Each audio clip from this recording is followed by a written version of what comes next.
You're old, groaning like a geezer.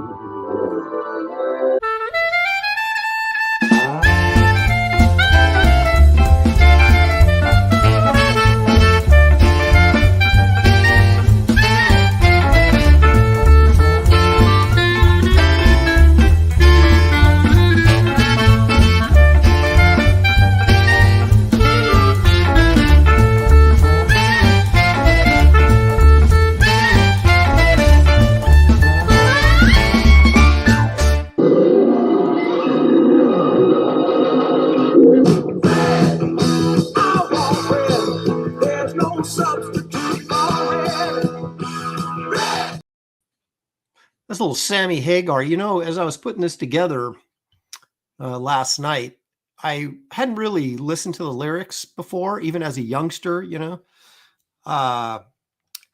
It's a dirty little song. So I had to cut out the dirty part that came right after this. So anyway, here's a guy I would never accuse of being dirty. It's David Williams. Hello, David. What the hell's going on with America? I don't even know where to begin to answer that question. They're trying to take out our president, Donald J. Trump. What the heck is going on? It's demonic influence. I'm telling you, that's what it is. The only thing that'll make me feel better about it is if the people in the chat buy some art from me at the end of the show. That's right. David is feeling down, you guys. So buy art from David at the end of the show. Here's a guy that's going to grub every penny he can from you. It's Gary Martin.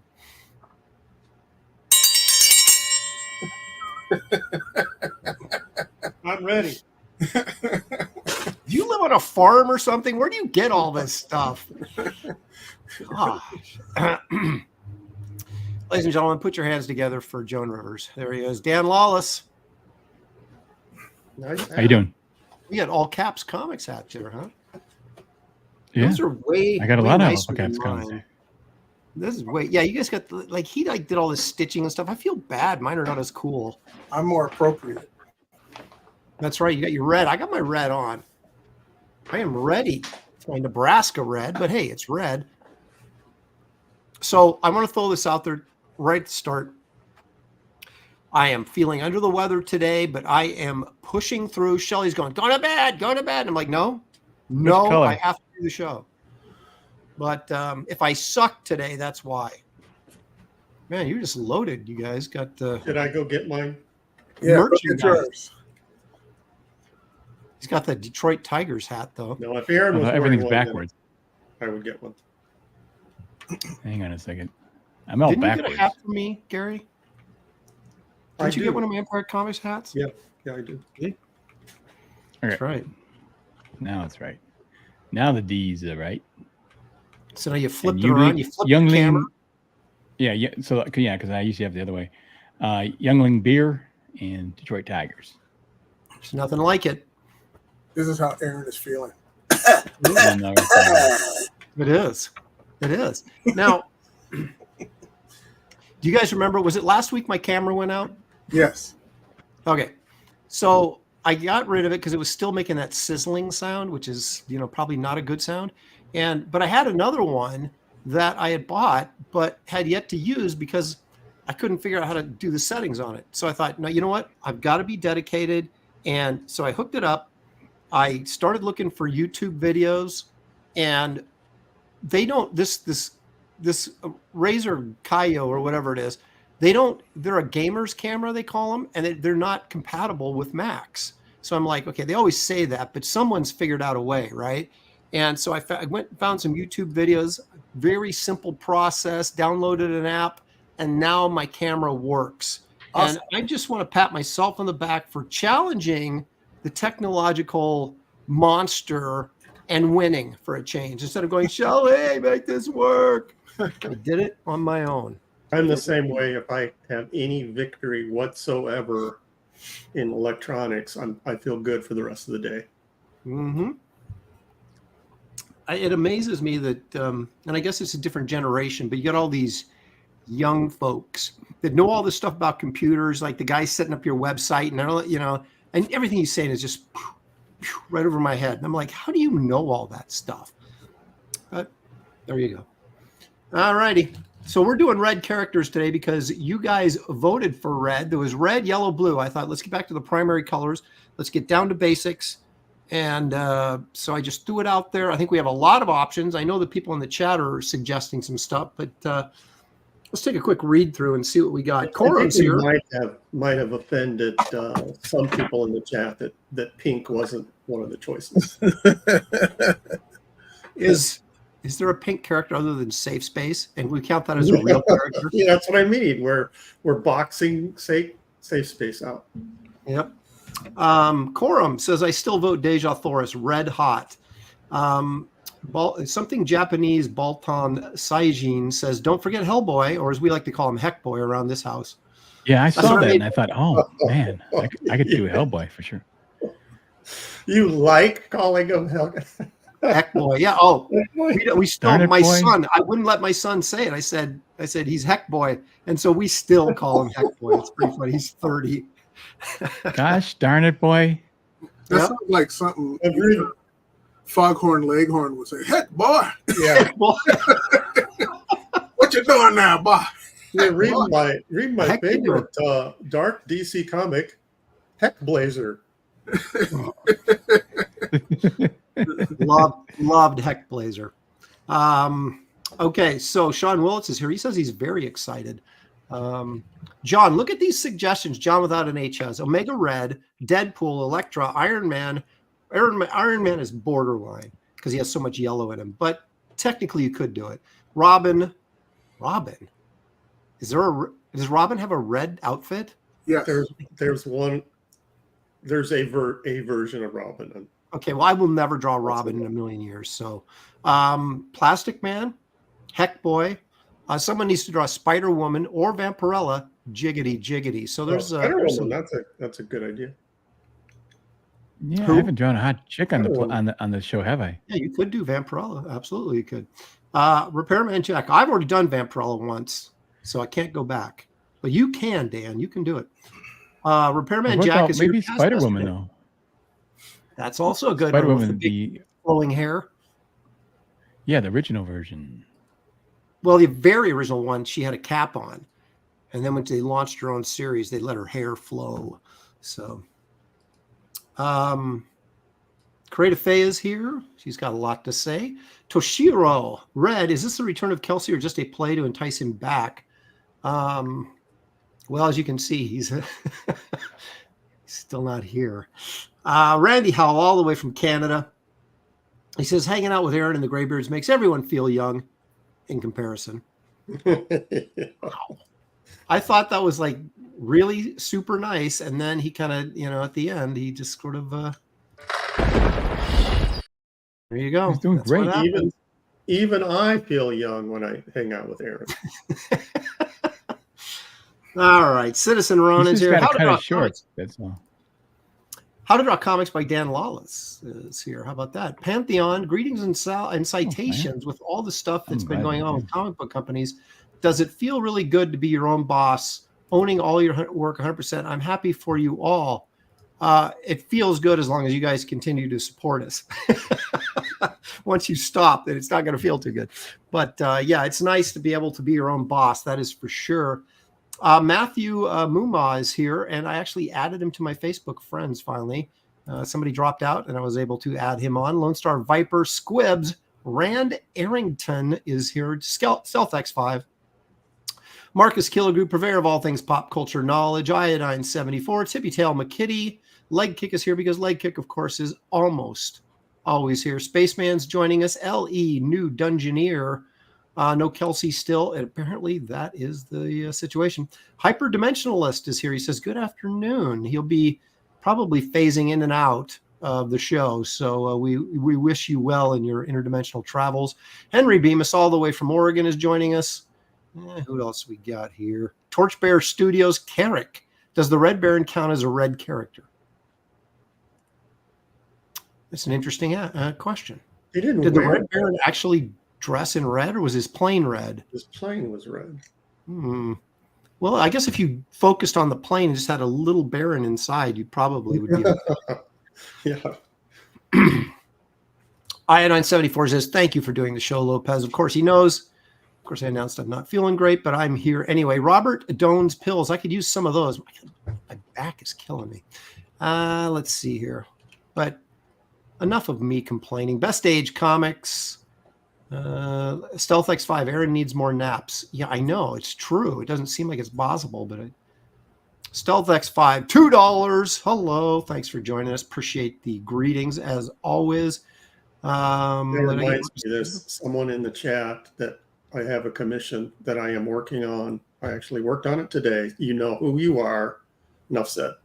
There you go. Gary Martin keeping you up to date.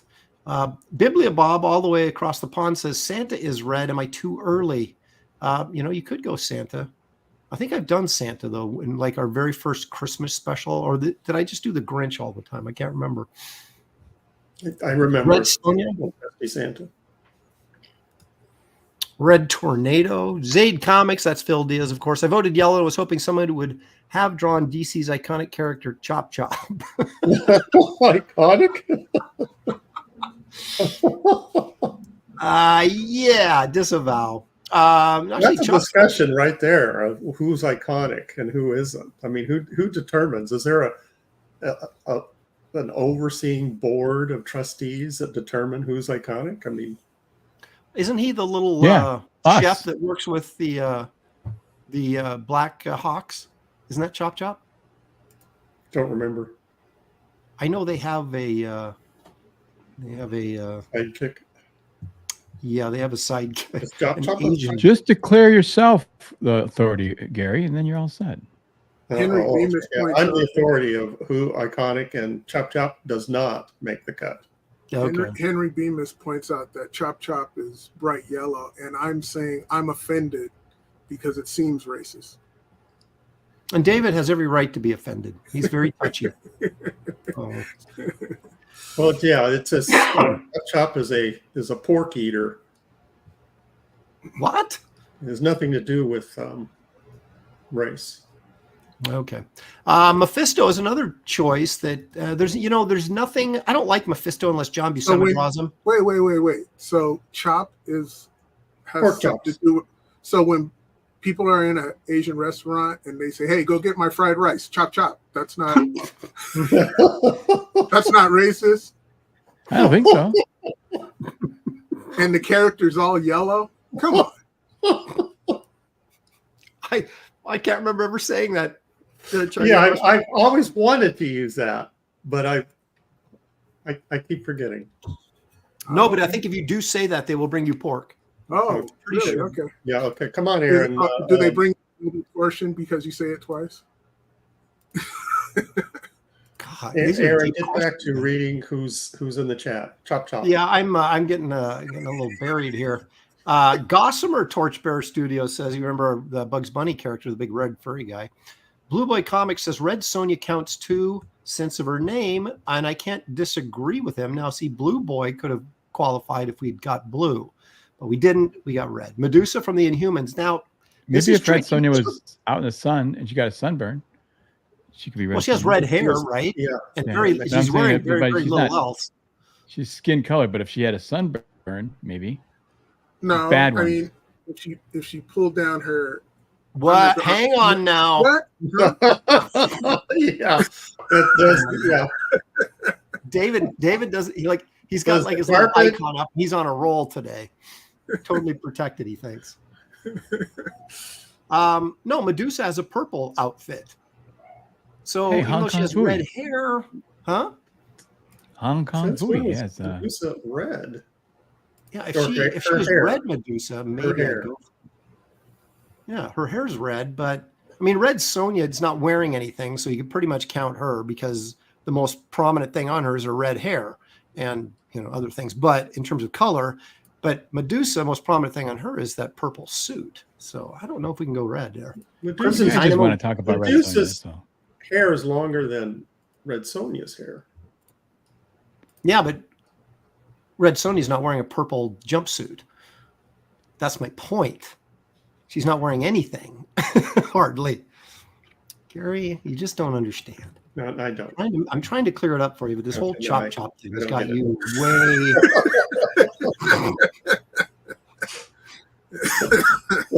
Sunfire is mostly red.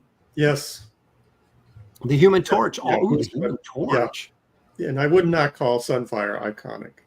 Oh, the Human Torch. Yeah. Well, yeah. When he's flame on. That's orange. pretty easy, though. Naked Red Skull. No, I'm going to go with Red Skull because, or you can do the Red Skull because it's in his name and his head's red, although he wears a green jumpsuit. But still, red face, red in the name seems to be okay with me. Is Red Skull entirely red or just his head? We don't know, actually. Have we ever seen him without his shirt on? I don't know. No. David? We were using the bathroom at the same time, and I couldn't help but look. So, yeah, he's all red. Brother. Okay. Oh, my gosh. Eyes front, soldier. I guess you would be curious, wouldn't you? Like, I mean, you don't really want to look, but you almost got to look. You almost have to. Yeah. Naked Red Skull in the Draw Me Like Your French Girl's Titanic pose, says Dennis C. Nolasco. Golden Age Torch had a red suit, so he was red when he was on fire, but even when he wasn't on fire, he was red. Johnny Storm for a period of time had a red suit, like in the 70s with the Fantastic Four. Everybody was blue and he had a red suit. So there's a lot of ways you can go here. Really? All right. So at 4:00, everybody, we are going to do an art auction. And so Gary's got some pieces. David's got some pieces. I don't know. Dan, do you have something you're going to throw up? Oh, yeah. I've got really, I was a little surprised when I look back. I must have been on the show 8 times because I got 8 drawings from this show. Well, you were on it. You were guest twice, and then you were like fill in for several times before we actually made you official. So I must have been a guest 3 or 4 times because or maybe 5, 3 times, and then then the last 5 weeks I've been here. So there you go. That makes sense. Unless you just watched the show before we'd let you on and you drew along with us because you wanted to be a part of the gang. I doubt it.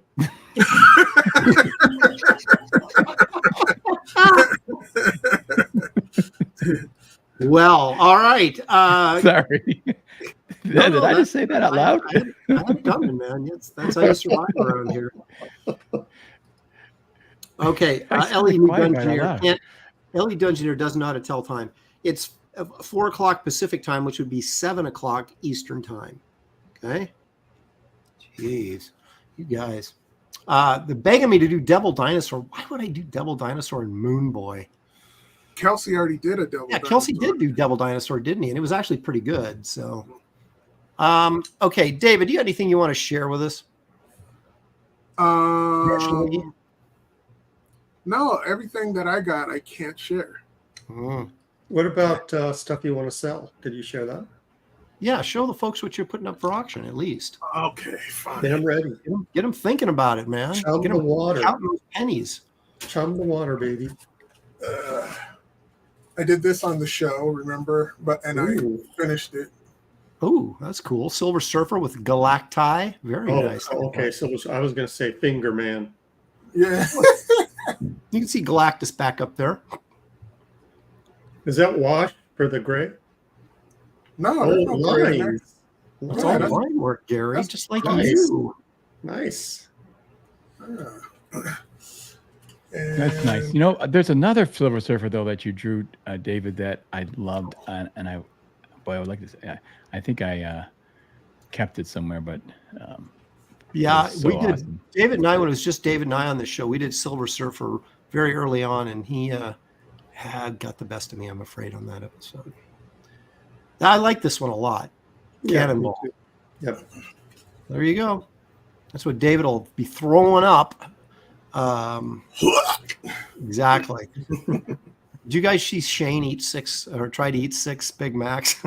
No. I think he did it. No, he got halfway through the 6th one and then he barfed. He threw up for real? Well, I don't know. He claims he beat did. John It sounded Malin. like he did. No, well, John Malin did 5, And right, but Malin looked like he could have eaten 2 more. I couldn't believe it. He was just going through those things like they were. I went on afterwards. I think it was with him and the Kangs Lake show, and he was not feeling very good at all. Was he? He said he said he was doing his game face. He was trying to intimidate Shane, but he was not feeling good at all. Can you imagine 5 Big Macs? That's a lot, dude. That sounds just awful. All right, Gary. Let's take a look at what you'll be offering up. Oh, look at that! What is this? That's awesome. This is a commission. Someone sent me this Carl Barks. Basically, it's a layout that he did a cover, a Donald Duck cover that was similar to this, and he didn't use this composition. He used a different one, but it was similar. So this is a copy of Barks pencils. Yes, they got a hold of this layout, and they wanted me to do finishes. Oh, you used to do Disney stuff, didn't you, for a long time before they turned into pedos and groomers? Yep. Well, no, they probably still were. I just was too naive. You didn't know. We were too stupid to know. Oh, that is great. And that's great. My finishes on it. So I took a lot of liberties. As you can see, I added blacks and, obviously tightened it up. And well, if you're not going to get, if you're not going to have it colored, putting the black in there actually for the water, I think works really well. That's exactly what I was thinking. You'd anchor it, Too busy otherwise. Yeah, that's really great. And I did another grinder. Wow. Oh, wow. This one was just from the pencils, so it's not. So this is can we zoom in a bit on this one here? I want to zoom in on that. This is Martin doing Graybeard doing Frazetta. How trippy! Well, is I'm just inking, and I'm not recreating it. This is from his pencils, and I did have to trace it off because it was too. This is on like 16 by 20, and so I couldn't make a blue line. It was too big, and so I traced it off, penciled, and then inked it. But it was from the pencils. Really cool. Yeah, Graybeard is one of the guys that rips off Frazetta that I actually think does it pretty well. Yeah, that's what I was thinking too. Is it looks good. I really like his stuff. He has his own little flair, and that's kind of unique. Yeah. But it still captures the essence of Frazetta. Yeah, because there's some guys that they try it, it's like, nah, you don't have it. Graybeard's got it. Yep.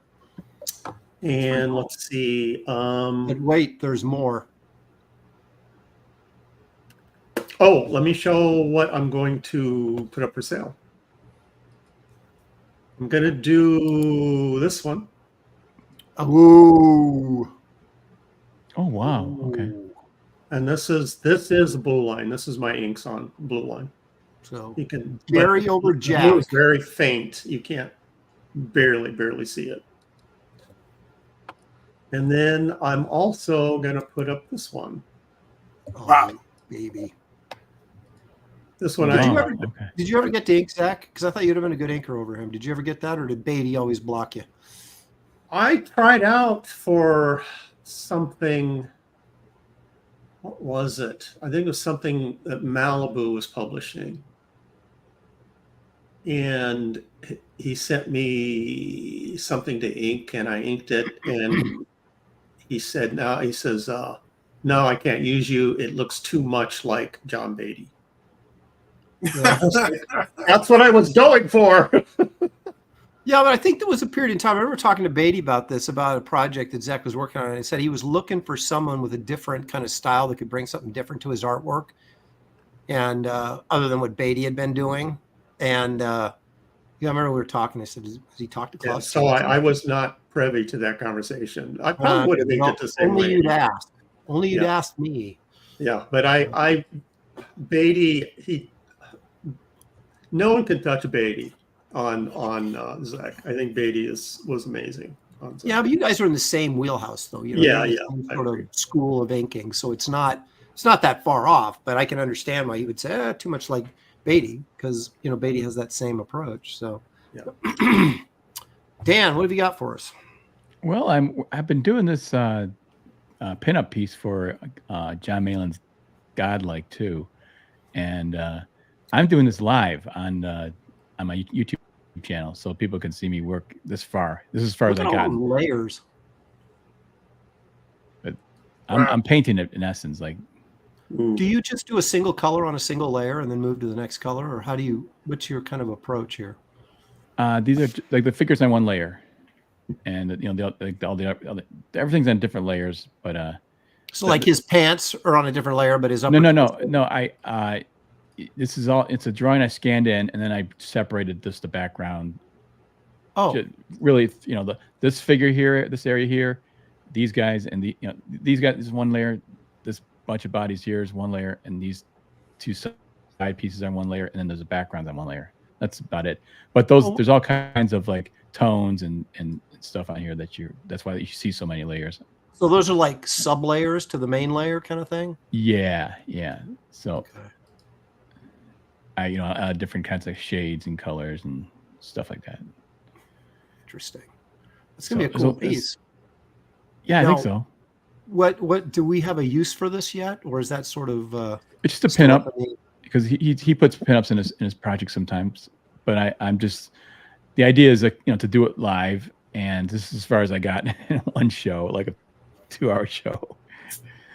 But this is kind of a complex piece too. But it's a painted piece, yeah. So and I'm really working it. When you're painting, like you got to really, you're using your imagination. I'm not setting up a model, so I got to think about how all the shades, all the reflections, how they would hit the body, and how they would look. So. Mm-hmm.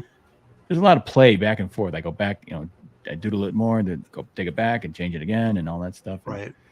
Till you get it to the point where you're happy with it. So. Right. No, that's really. In fact, after the show, I kind of worked on his face just a little bit more, and then so this isn't all on the show, but I want to try to do most of it on the show if I can. Very cool. Kind of cool to do a full painting from start to finish on my channel. So. Those stacks of bodies are very tidy. Well, I imagine there was one or two that fell off, and here.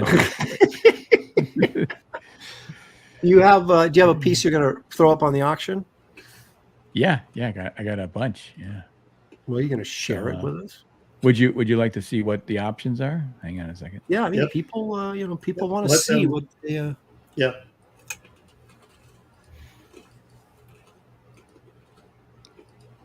While Dan's doing that, John Beatty is in the chat, by the way.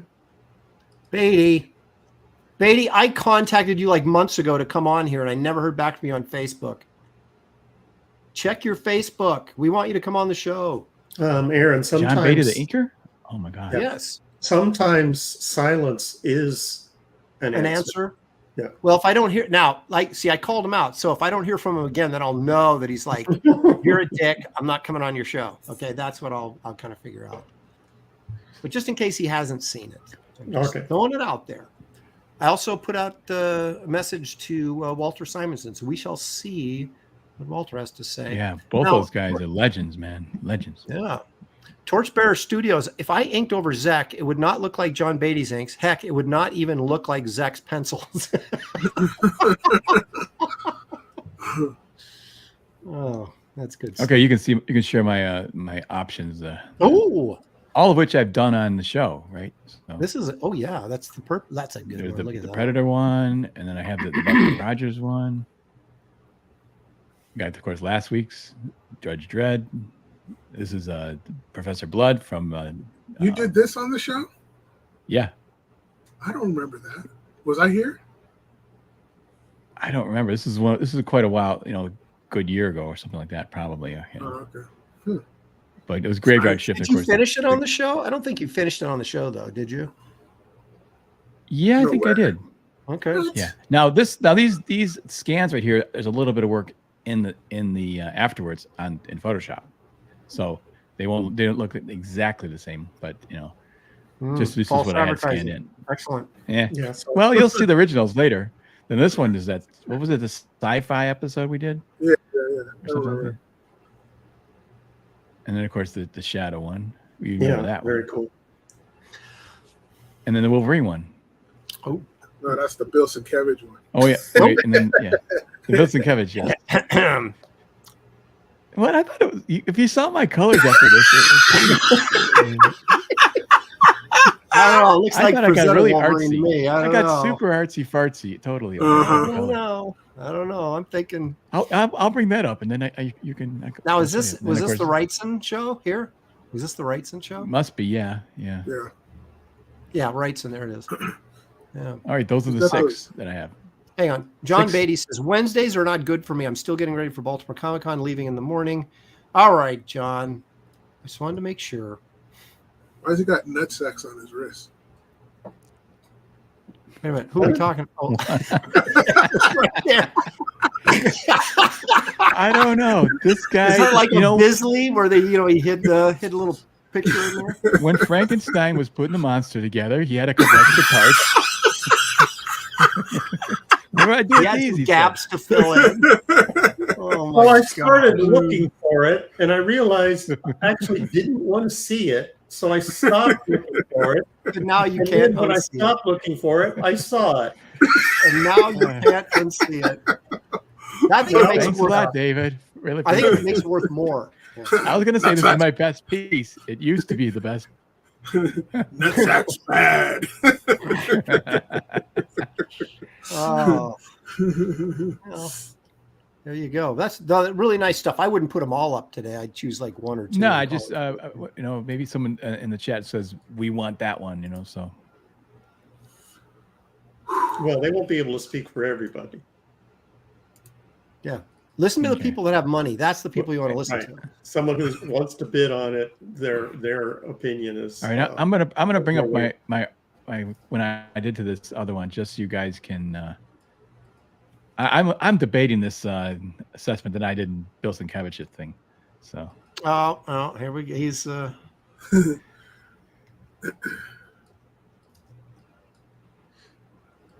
the red helps. Yeah, look at that. Look at that. That's all David? nice and artsy. Look at that. Look at those lines in there. And that's not crazy enough. I'm sorry. Ah.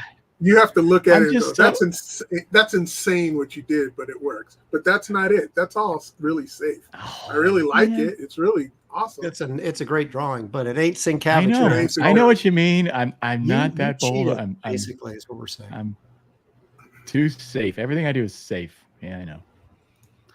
Beatty says you guys are old enough to remember that the National Lampoon cover with a female Russian athlete. That reminded me of that. He's talking about the ball sack on Frankenstein's ankle or his wrist. No, I love it. I think it's a great piece. We all said what a great piece we thought it was, Dan. Just not, Sienkiewicz enough for our tastes. So, but we let you come back, so just be thankful for that. All right, I'm not going to show it anyone. Be thankful, Dan. I'm going to take my pencils and go home. That's right. He's going to take his pencils. And I'm going to leave in a huff. Listen to you guys anymore. Let's get the drawing. Chop, chop. All right. Well, I got to show something first. Nobody wants to see that. It's too late. Aaron, it's too late. David said chop, chop. Oh boy. Hey, Creative says Dan and his shirtless men. What is she insinuating here? I don't know. That's why I got to draw a Spider-Woman. I'm going to draw a voluptuous Spider-Woman. Regain my reputation. Aaron, that reminds me, I've got something to share from her later. Okay. How about some Wraith of God poker chips? They'll be available on the campaign, which is launching on Tuesday. Cool. I might go for that perk. I haven't played poker in years, but I like chips. I like just having them. Here's the problem. It's to produce an entire set. It's incredibly expensive. So I don't think it's economical, but what we're doing is we're offering up 3 in this set for like, I don't know, $15 or something. So you'll get all 3 of these. Okay. Empire Comics is on the back. So they're more like a commemorative set. Okay. Well, that's actually better. I like to use poker chips as ball markers when I play golf. No, seriously. To get that werewolf out there, everybody go like, "What the heck?" So, hey, Gary, this image from Creative Faye, is it the one that involves ink? Like, I'm not sure I understand your question. I don't want to reveal the joke, but is that ink in the joke? No. Okay. Well, let me show the one that she said this one was from a week ago or 2 weeks ago now. Which I think is really, really good. Well, you were here 2 weeks ago. You don't remember it? But no, she had one for last week. That was the one with we had the trying to tranquilize Kelsey with the right. Yes. This one is from the week before, but we didn't show it. Okay. Oh, Dan's ink mirror. Yeah, You did show this one? I don't think so. We didn't see this one. I didn't see this. No, Dan's. Look at that look at the likeness. Oh, I got a Wonder Woman shirt on. I would never wear a Wonder Woman shirt. Look how you're crushing the artwork. You'd rather destroy the artwork than have me ink it. Mm-hmm. Yeah. And look at his glasses are bent down sad like. I mean, he's just really in distress. Yeah. That's expressive art. It is. So nailed it. Best name I can think of says, I showed my mom the EC cover variant for Wraith of God. She said gross. So I knew that was the one that I wanted to get. My wife came in and said that. She goes, that's gross. And I went, it's just it's the headless horseman. He's got to have a head. Torchbear Studios says ball markers. So you put it on your wrist, Gary? See what you've started, David. Sorry. Real quick here, before we get going, I want to remind everybody to hit the like and subscribe button so we can grow this channel to epic proportions. And also check out early sign up for Wraith of God 3. You'll find a link in the description of this video. It launches next Tuesday. You want to back Fearsome by David Williams and Ethan Van Sciver. You can follow the link in the description. And if you would like to, and you should, go and subscribe to Dan's YouTube channel for all these great tutorials he puts together. You can go and you'll find the link in the description of this video as well. Nothing for Gary yet, but someday soon we think Gary will have a link in there. Except I don't have a tutorial on inking because I don't have any inkers who would come on the show. Like I just wish I knew one at least. I know that's the thing. It's like I wish I was friends with an inker. Anybody who inks for a living. Somebody awesome. that you can getting trust. Getting a heads up longer than like a few minutes before you go on the air, that could tip the scale. All right, David, what are you going to draw? Either Daredevil or Deadman. I don't know.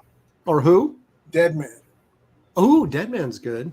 Well, you can't draw both of them. Maybe I said or. I don't know which one. Why couldn't you have Deadman fighting Daredevil? It's bad enough. 2 hours. It takes me forever just to finish one character. Okay. All right. I'm going to set my camera here. I got to set up for. What are you going to do? I'm going to do the Flash. No. I'm going to do Spider Woman. Yeah. Okay.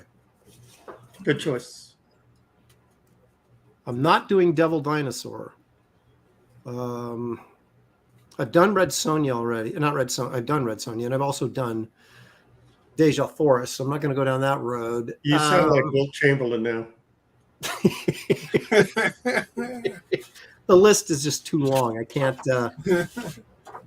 I hadn't even thought of Deadman, but now that David possibly might do it, then what am I can't wait. I was thinking Red Tornado too. So yeah, Red Tornado would be good. I'm going to do whatever David doesn't do. I was thinking Red Skull. Weenie. Huh? That's a weenie one. Okay. It is kind of. Well, I was going to do Daredevil because I figured, well, you've already done Daredevil, haven't you, David? But now you're threatening again to do it. So, all right. Well, things will take shape as they will take shape here. But I got to crank up my drawing table here. What's Is that? Man-Thing red? Is there like a red version of Man-Thing? Do Red Dynamo. What about who's that communist guy? The one that's in the Avengers villain. Yeah. Do that guy. The red commie. Yeah. Like a big red star on his chest. Yeah, what's his name? Yeah, that's what I was thinking. Like red characters. Is what are we? Crimson Dynamo? Is that his name? Yeah. No, Crimson Dino is a robot guy. Red Guardian, John Beatty knows. There it is. Guardian. The Red Guardian, John Beatty comes through. Chat. Do we need to color these? I mean, to red, yeah. Okay. Yeah. Just wanted to make Why are sure. you asking? Didn't you pick the category? Who, me? Yeah. Well, I picked 3 categories for the characters, and I thought, well, we probably should color them, but how am I supposed to color it? dude, that's not my problem. You need to alter your process, I guess.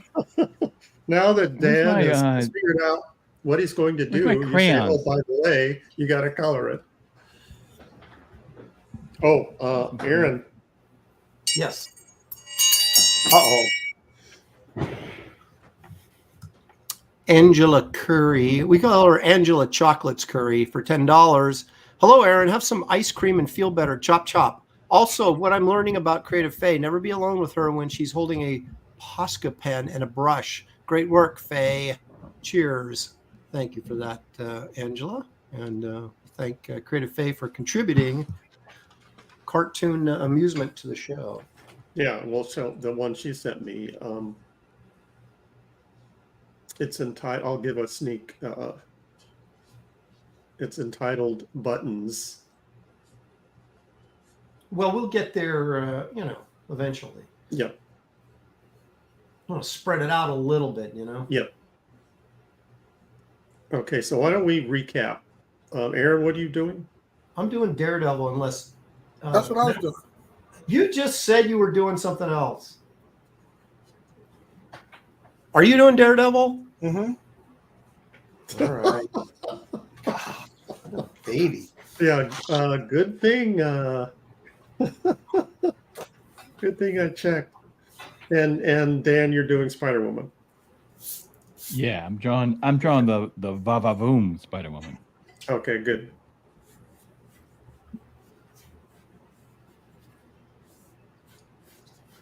Usually I draw, muscles, sweaty men glistening with glistening muscles, and That's what I heard. Why is it them being sweaty was the first thing that you mentioned?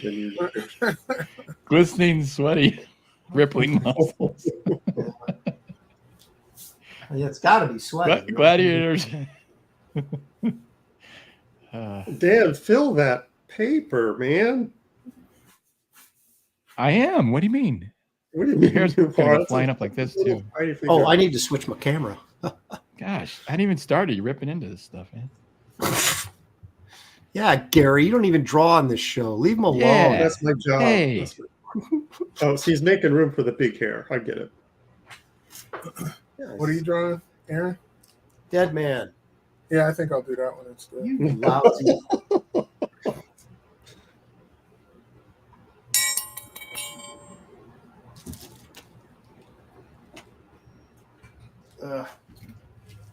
This thing is driving me nuts. Come on, Aaron. Chop, chop. That was a punchline to some joke.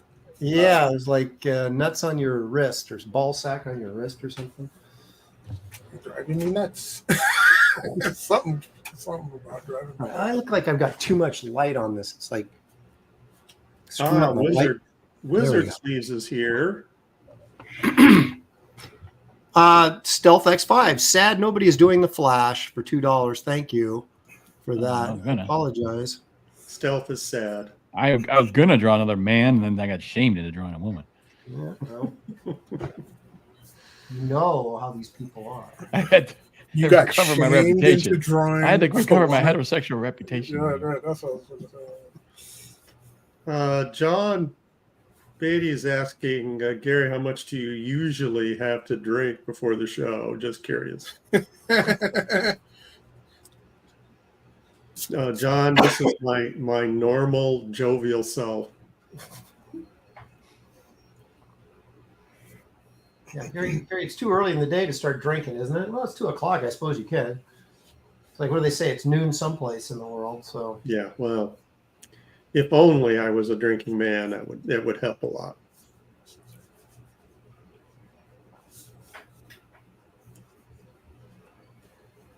All right, so I'm drawing Red Tornado. So am I. Well, the thing with Dead Man can become Red Tornado pretty quickly with that. They have the same like collar. So I'm not going to. Tornado. What did he? He's like a old timey character, right? Yeah. You know what I should do is I should do in honor of Beatty, I should do since he's in the chat, do the Kelly Jones version of Dead Man. So Beatty, you make that, didn't you? Someone help me. I think he did. Yep. So, but I'm not going to do it. No, I don't want to. Kelly Jones is, man. He's out there. That's like Sienkiewicz land. Sorry, Sienkiewicz. Sorry about that, Dan. I know that's. I know. You apologize to Dan every single time. Well, he's corrected me so many times that I'm like, well, I guess I better Do it get again. it right. Do it again. Go ahead, say it just one more time. Just go ahead one more time. Sienkiewicz. Right? That's right. Not to be confused with Bill Sienkiewicz. JC in the chat is asking any progress. No. I've got a stack of stuff to do before I can get to that. JC. All right. Here's a JC Vaughn. Diddley Bob wants to know if there's an index for my sound effects. No, there isn't. Doesn't Dead Man have Wolverine boots? Or am I thinking of something else? Are you not looking at reference? Dead Man doesn't have boots. He has he has little booties. He has little booties. He has Robin shoes. Yeah, that's right. No, I'm not looking at reference, Gary. I'm a Neil Adams aficionado. I know Dead Man. Except you don't know if he wears boots or not. Well, it came to me. It took me a little bit of to think about it, and I'm not sure about a belt either. So I guess maybe I am going to have to.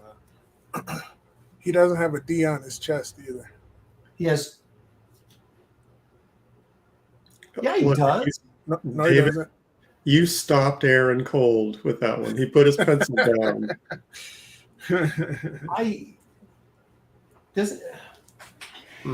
Okay, now I got to pull it up. Oh, that's right. He just has, it's like open, right? Like a big, like a 70s disco collar. See? Yeah. Helped you out. Thank you. I appreciate it. I would have made a fool of myself otherwise. This is fairly typical for this. Neil Adams, Dead Man. Let's see what we can pull up here. Would you love D-Man? Would you love Dead Man as much if it had not been originally drawn by Neil Adams? No. Yeah, I agree. Me either. Actually, I don't care for Dead Man. Well, then you can't. Then I do. You don't even weigh in. Then I liked Kelly Jones's a lot. Well, that was really out there. You know, it was really a cool interpretation. He does have a D. It's on his stomach, though. Yeah. He's got a big D right below his stomach. So do I.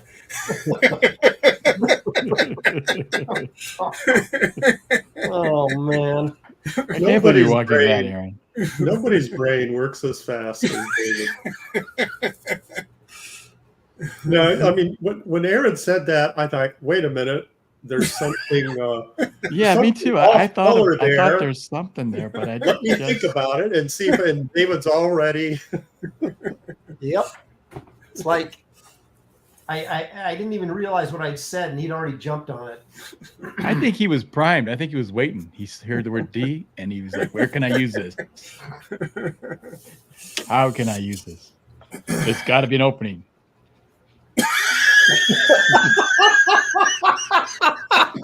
I'm not gonna. Oops. Not Oops. gonna. I didn't intend to say that. I only thought Filter is off afterwards what I today. just said. Oh my God. You just Yeah, can't say Dan anything turned his nowadays. filter off today. Wow. Innocence is gone from this I'm gonna have to world. mute everybody. Oh. Oh my gosh. I can't believe it. Oh my God. What are you gonna do?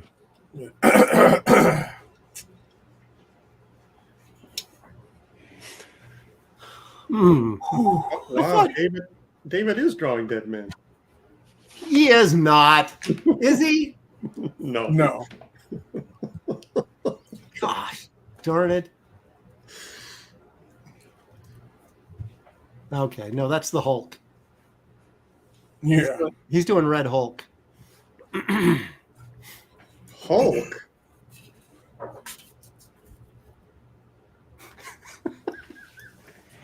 Well, you know, something like that. John Beatty is saying that he's already calling it, that David's already won. Well, you know, So Aaron, pencils down. John, if you're not going to come on the show, you don't have any right to be promoting David Williams, all right? Jeez. If you're like a legendary professional like John Beatty or Walt Simon, please don't tell me you're in the chat, because now I know you're watching, and now I'm all nervous. Yeah. Just wait till I'm done and say, "Hey, I was here all the time." Beatty's heading to Baltimore this weekend. He's going to be going, you guys are not going to believe what I just watched. Oh my gosh. I know there's other professionals that watch this show that are just not in the chat, so you should be nervous anyway. All right. Well, you know, it's a hit or miss with me. I kind of come to accept that. So I've had some good days and I've had some bad days. And I do want to preface, of course, that I did say earlier in the show that I'm not feeling well. So that could be something. All right. So I always thought it was cool that Boston Brand, the gymnast or whatever he was, wore the dead man costume as kind of a a novelty thing to go with his act. So then when he died, he was already in a superhero costume. That was and he's permanently in it, which is kind of awesome. Yep. So that's why I always liked him. Yes, like he has no secret identity. It's just this is him. Although he can't really do anything except like possess other people's bodies, right? Because he's just a ghost. Isn't that impressive? Yes, it just depends on who. It's kind of like what was that show where the guy with the time traveler, Scott Bakula, Quantum Leap? It's kind of like that, except he has control over who he's dropping in on. Yeah. But I always liked the premise, like he's trying to solve his own murder. And that's what I always thought would be such a great movie.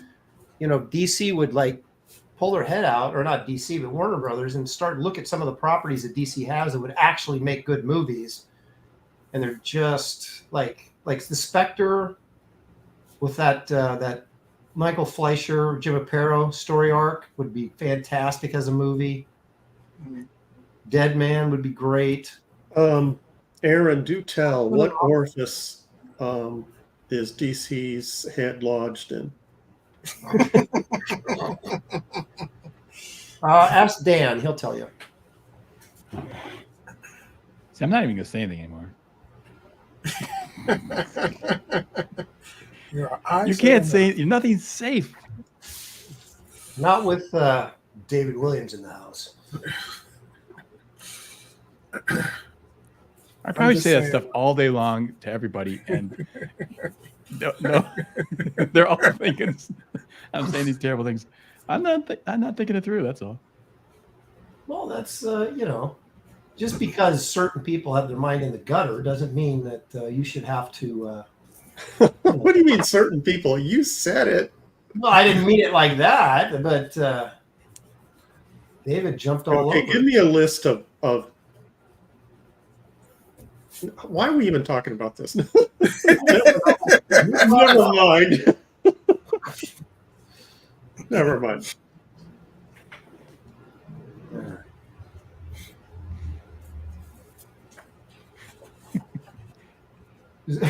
Dan's over there. Thought of something. The stuff that happens online. Oh, okay. Yeah. Did you guys ever hear the one where I was on the show with, John and Ethan and a bunch of guys, and I left my camera on. I mean, I left my sound on. I didn't know. I turned my camera off. I forgot the sound, and I went in the other room, and I went. John's like, Dan's taking a pee. Now you would have never noticed it if he didn't mention it, but yeah, sure enough, you can hear me. That's funny. So I come back and I put my headphones on, and they're just like, "We heard you." At least I washed my hands though. That was the good thing. Like they heard the water running, because they're all like, "Let's listen," Instead of muting my mic for me, they're like, "Let's listen." And Jimmy washed his hands, so I did wash my hands. I came back. But somewhere out there there's a show with me going. I don't have a bathroom in this room, so I have to go down the hall and into the bedroom. So never going to catch me. Main thing I have to worry about is turning my microphone off because my dog barking. Doggone dog. Doggone dog.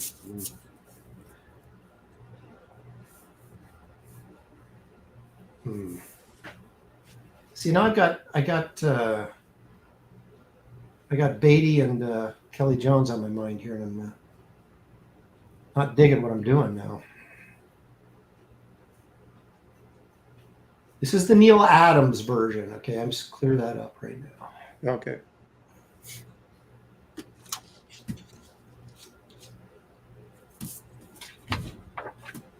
Wizard Sleeves is asking Aaron, and he's yelling, by the way. Of course. We both have that Finch book. Did you know Andy Kubert has one of his mutant art campaigning now? All right. Translate that for me again. Did you know Andy Kubert has one of his mutant art campaigning now? Oh, okay. So basically he's doing a book like Finch just did, but is doing it on his stuff. I did not know that.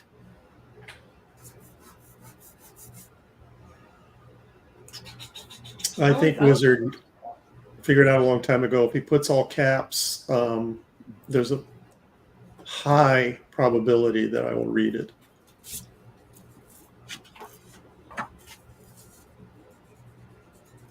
That I'm really sort of. Is that because you can see it, or like your vision is getting older, and you need big print? That's a large print format. Yeah, large print. Put it in large print. Sorry, I can't read that other stuff at all. He figured it out. Well, yeah.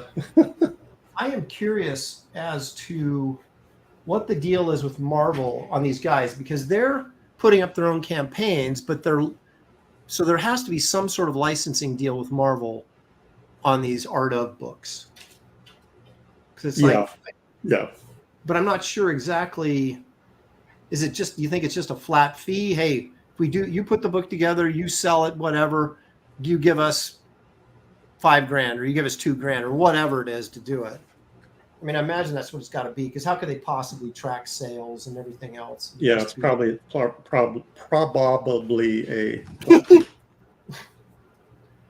Now everyone in the chat is yelling. That's literally. Don't read this, Gary. Yeah, we're just making it big, and you can read it now. All right, here's a question. If Dead Man is a ghost, would anything on his body, would he have any cast shadows on his body? He really wouldn't, would he? Technically speaking. No, if he's on a different plane of reality, it doesn't mean that it's light. Dark's still there, so yes. Well, that's you said you're doing Neil Adams. Neil Adams put black sand. Yeah. and so did Kelly Jones. But you just do it. It looks No, good. no, no. I am putting shadows. I'm going to be putting shadows in. I was just curious as to if that really made sense or not, but I guess it does.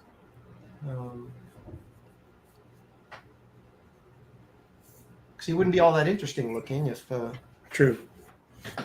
Now Finch did a really cool Dead Man cover on one of those Green Lantern Corps books, or Blackest Night books, I guess I should say.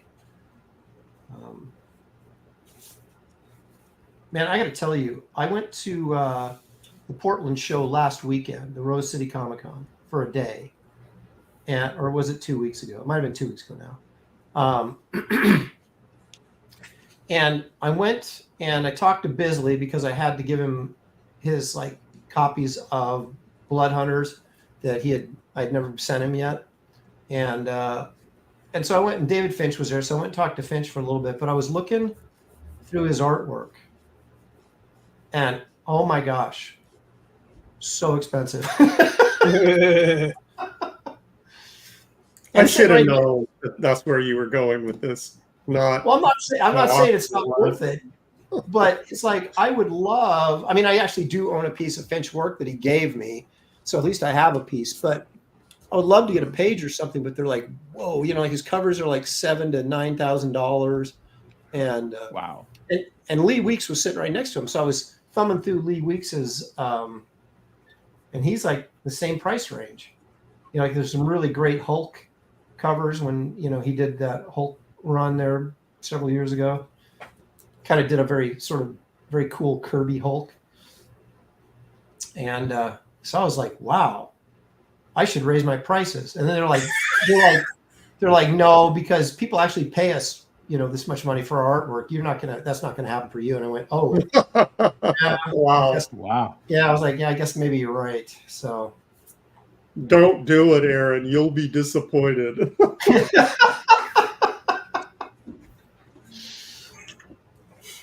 Well, I think you have to like suffer through it a while. I mean, obviously those guys are huge names, so that helps. But I think you have to suffer through it a while till people get used to how much you're charging, and then you might get a few. Once people lock in and say, okay, if I want this David Finch cover, it's going to cost me $8,000, and so then they just plan accordingly.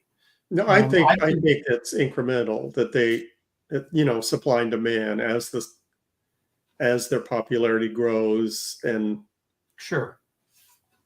Then they raise their prices, or they see what their stuff is being sold for by dealers and online and that kind of thing. Yeah, see, that's my problem is I don't have any sales from dealers or online to compare it to. So yeah, well, whenever I do research like that, I realize I have to lower my prices.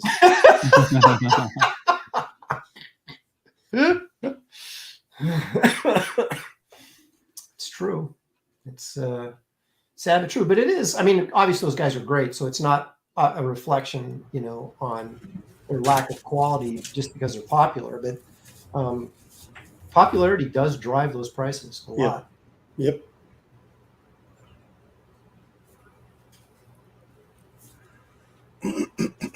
What gets me is that some of the older stuff that I inked like in the 80s, I see it for sale, and I remember what I sold the originals for, like peanuts, and now I can't afford to buy that.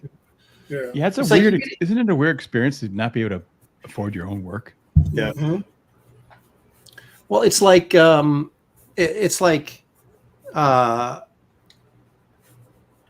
you have no. I mean, it's like I was talking to Dale Keown. I've told this story before, but he just had a Hulk cover sell for like almost $100,000. His response to me when I told him that was swear jar, because he sold those things even in the 90s. Probably sold them for $3,000 or $4,000. Which was really good money in the 90s. Right. But now it's like $100,000 for a Keown Hulk cover. You're like, oh, if I only held on to like 10 of them. Yeah. And you see like old artwork from the 70s, and it may even be a guy that you don't necessarily think that highly of, but because it's now a classic piece of artwork from the 70s, it goes for a lot of money. Yep. I keep when we auction our artwork out, people should keep this in mind. They should. Yeah. Remember this conversation a couple hours from now. That's right. Pay. Because you could pay buy what you pay you could 10 get years it from now. for a few $100s, and you could then retire early with That's your right. Katie did has joined the chat. She's saying hello. Hello, Hey, Katie. Katie. Thanks for joining us.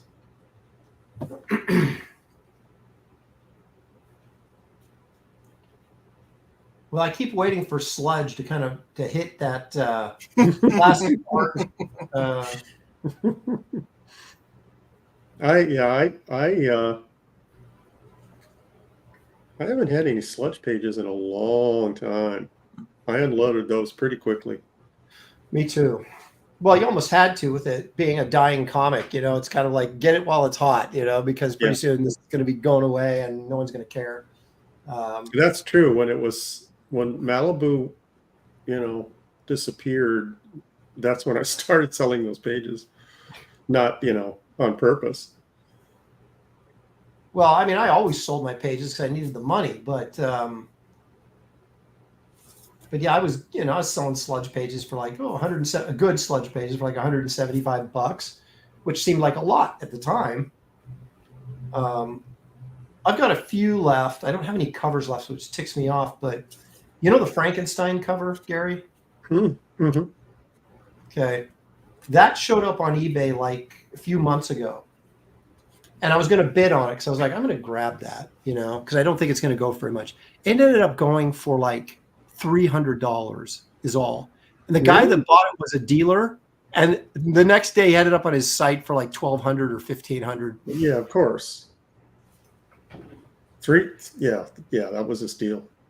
Yeah, I was sick because I was like, I just forgot to bid on it, Then it was, how many times have I done that? But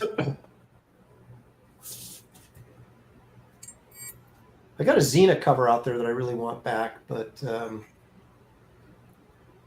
think those Xena people, they're a different breed. They're hardcore. Yeah, they're not giving that stuff up anytime soon. Aaron, did you not hear my come and go? I did not. You must ring the dinner bell, Gary, again. Okay. Katie Dids for $2. Hope y'all having a wonderful and blessed day. Thank you very much, Katie. Appreciate it. Thank you, Katie.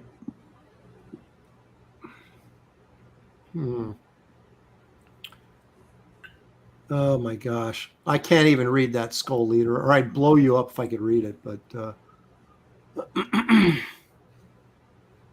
Wizard Sleeve says he just got a few sludge books.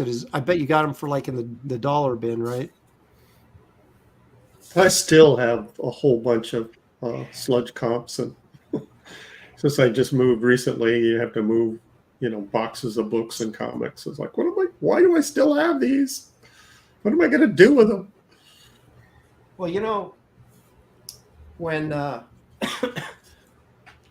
when Malibu was going under, Ross Ritchie worked there. Mm-hmm. And I had him grab me a bunch of those silver foil sludge number ones, because I figured, those will be worth some money. I still got them. Yeah, I have a stack of those. What we should have done if we'd been smart was steal those Keown pages from Pitt. Yeah. Yep. That would have been the smart thing to do. Yep. Today we'd be millionaires. Oh my gosh. I could sell them for like $100,000, and I'd cut him in. Here's 20 grand for you, and make him feel good about it, and I'd still be walking away with money. Did I tell you? Remember that Wrightson cover? I don't remember the title. It was in the 80s. It was one of the mystery stories, like Witching Hour or something like that. It was a pumpkin with arms. I can't remember if the arms were coming from the pumpkin or coming out from the lid. Yeah, that was the Sinister House or something Sinister House. But yeah, I know which one you're talking about. Dave Manick was the editor of the mystery books, and he was responsible for giving me a lot of the work that I got back then. And I used to hang out in his office a lot, and I was in his office, and he was going through his flat file, and he found that cover. Oh boy! And it's like, what is that doing there? Why isn't anybody used it? Because I don't know. I'm going to use it. And just like a couple months later, it appeared. It was published, but it had been sitting there for a long time. I guess it was an inventory cover that no one, people forgot about. You wonder how often that happens, because they used to do that pretty regularly. They'd hire an artist, do a cover, and we'll write a story around it. And they just threw them in the drawer so they had them. Yeah. When they were up against it, I mean, if Bernie writes and calls and say, hey, I need some work. Can I do a cover? You say, yes, sir. There it was, Secrets of the Haunted House #5. So I was kind of in the same ballpark. Okay, Secrets. There you go. I knew it was one of those. But yeah, seeing the original, holding it in my sweaty mitts was quite a thrill. Yeah, that was back in the good Wrightson days. Yep. That was, Yeah, speaking of original art, there is something amazing about seeing it in person. Like I went to Motor City and I saw Billy Tucci, and I remember seeing him draw this she drawing online, and it was good. It's it was really nice. But when I saw it like in person, and how you could just see how fine all the line work is and how nice it was, I was amazed at the difference in experience and seeing something. Yeah, just when you're holding it, it takes on like this. Yeah, and this. Yeah. I'm saying when you see it in the video, it's like you can see it, but you just can't see the pencil work. You can't see like the how it's how really the fine work. Your eye. I don't think the camera picks up all the fine work in it. And there's more to it than that. There's a mystique about it. And I get that a lot of people who get commissions from me is when they receive the art, they'll send me a message and say, oh, it looks so much better in person. Yeah. But I think it's that, holding the artwork in your hands, there's something, something to that. Well, you can appreciate the process a lot more, right? I mean, I've held Boland pages from Killing Joke in my hand and looked at them and was just blown away when I realized that he was using a brush, to ink it. And we did the same thing with those Keown pages when we realized he was using a brush. We're just like, are you freaking kidding me? Gary, do all the people who buy your art, do they sound like that? Not really, no. They're more like, how much did I pay for this? Yeah.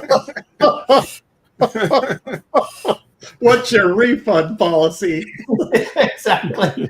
This is not what I was expecting. But they kind of go? Do they go? Huh? The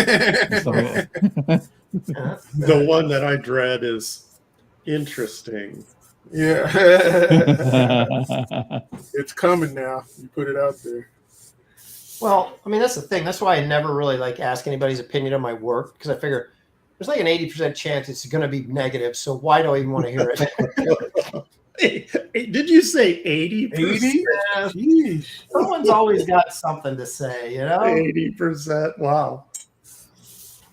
That's rough. Or it's like, why did you do that? And you're like, oh. Yeah. Was that the right choice? Aaron, did you not hear that? You must have a condenser mic on your computer. There. Now I heard it. When you first hit it, it pushes the volume down. Okay. And then I can't say, did Gary ring the bell or did he drop a fork? Okay. I can't tell.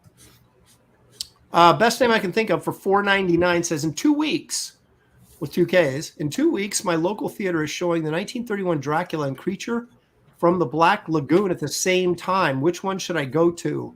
Why would they do that? Yeah, that's dumb. Why wouldn't they do it like back to back? Right. That's dumb. That's a I'm tough not. question. Dracula's okay.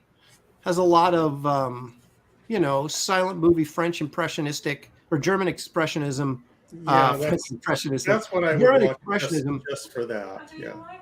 But Creature from the Black Lagoon is a far superior movie and one of the great screen character monster costumes ever. So I know I'm not helping. Here's the thing. You're probably more likely going to see Creature from the Black Lagoon more often than you'd get a chance to see Dracula.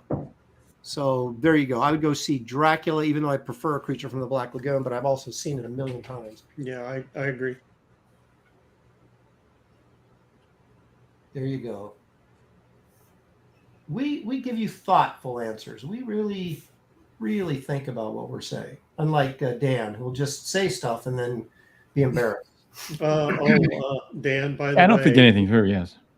Dan, by the way, just to make you even more nervous, John just said he subscribed to your YouTube channel. Woo! Oh, great. How about thank you?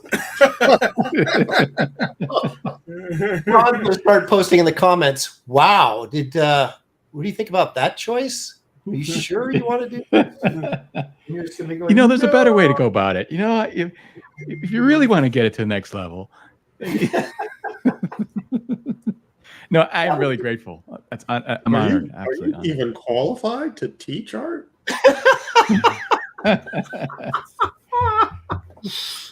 Oh man, this is a really good art course for kindergartners. That's right.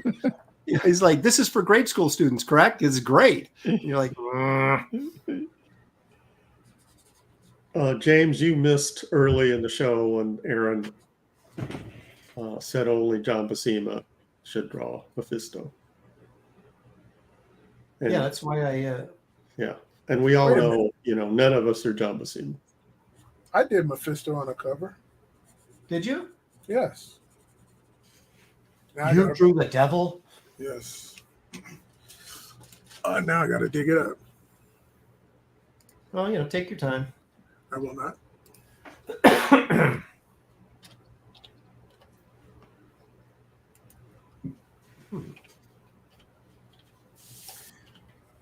That looks a lot like Daredevil without the collar. What does?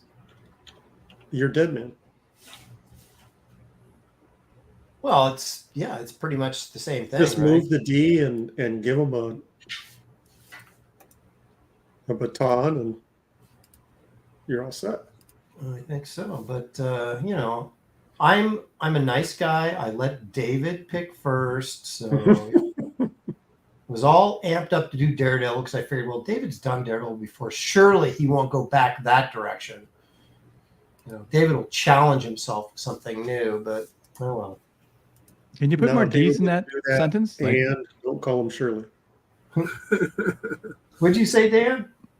Can you put more D's in that Daredevil? David did Daredevil dashingly. The light like a Dr. Seuss book.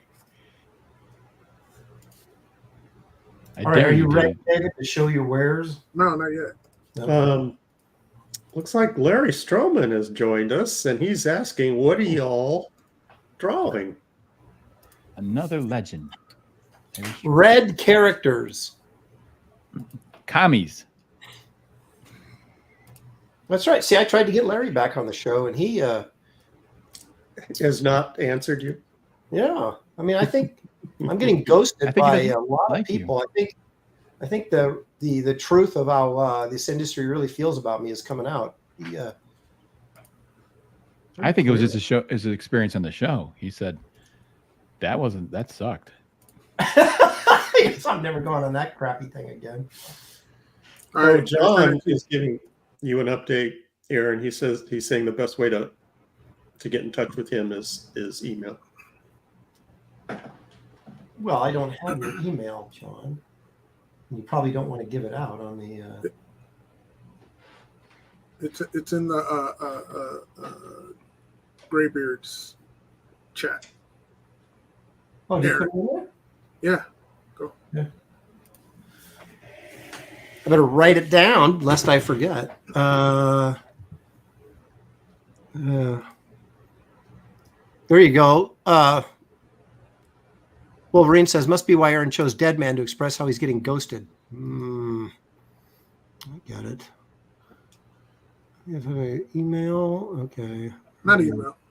The Graybeard's mail. The Graybeard's private message. Graybeard's studio. What? You mean on Twitter? Yeah. Oh, okay. All right. Okay. Just a little confused, that's all. I'm an older gentleman. John says he's not hiding from anyone yet. Let's see. Why isn't anyone drawing hot stuff, says old dirty fatty? I was thinking about that. Oh, That's yeah, hot crazy. stuff. That'd be easy. I'd be done like already. Aaron, did you get Angela's? I looked past it. Angela Curry, Aaron, Angela Chocolate Curry for $2. So when you say red, do you mean China red, Aaron? Good question. Chinese red, you mean? Well, if I get a chance here to color this, we might find that answer out very quickly. Aaron has actually painted a movie poster, so I think he's qualified to. Well, I'll tell you, it's being on this show and making ourselves do stuff we don't normally do. It's really been good for me. Very, very good to me. We did, if you look back over our Graybeard's portfolio, we did a lot of painted pieces. Yeah, we do. Because Kelsey would always color it, right? And then we'd always feel the pressure. So yeah, I noticed that the coloring stopped as soon as Kelsey disappeared. There was no more painting.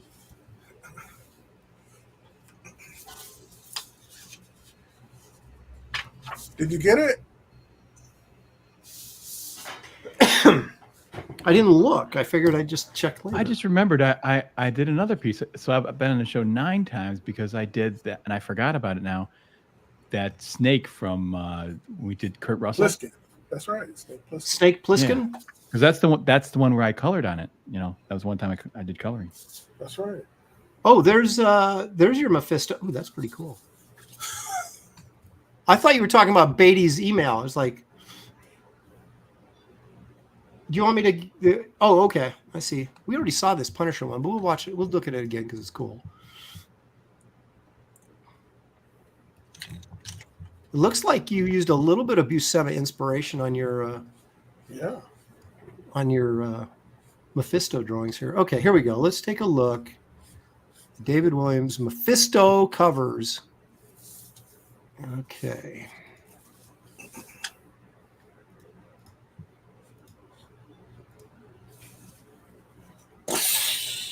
That's pretty cool. Dang. Had nothing to do with what was going on in the book. They said, hey, just draw Mephisto. And I was just like, doing? Oh, I like that, man. That's awesome. That's cool. Wow, cool. What book was this? I can't even remember. Well, that's very cool. All right, so here's the this is the Punisher with Mary Jane as the Punisher, I guess. She's going to try and take out Mephisto, although I don't think you could take Mephisto out with a gun. Right. But there he is. And that's very I've got the black and white of this too, which I'll show. Yeah, that was another thing that had nothing to do with what was going on in the interior. Was he even in it? No. It was weird. I was just What? like, why did you guys have me do this? This is so all right, whatever. Thanks for paying me. This was for the Punisher, but was Mary Jane in it? I think so. but had nothing to do with her wearing a Punisher costume or. Well, is this like one of those things where just, hey, it's an alternative cover, so we can just put whatever we want on there? I guess so. Talk about bait and switch. Right? Talk about Beatty and switch. All right, here we go. You can see the black and white line work better here. This is good.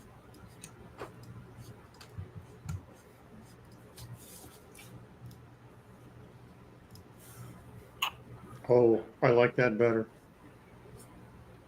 Yeah, see, it's like they did the that super crazy color rendering, which I'm not a big fan of. Yeah. And you kind of lose some of the line work and the well, it changes whose is that? it. Whose is that? David's. Okay. I like it. It's got that. Has kind of now that's more traditional. That's more like a Wasema. Yeah. Mephisto. Pastmaster Dan says Mephisto has a heart. Yeah, right. Not too bad to find out. Okay, never judge a Marvel by its cover, says Carbon Dioxide. Yep.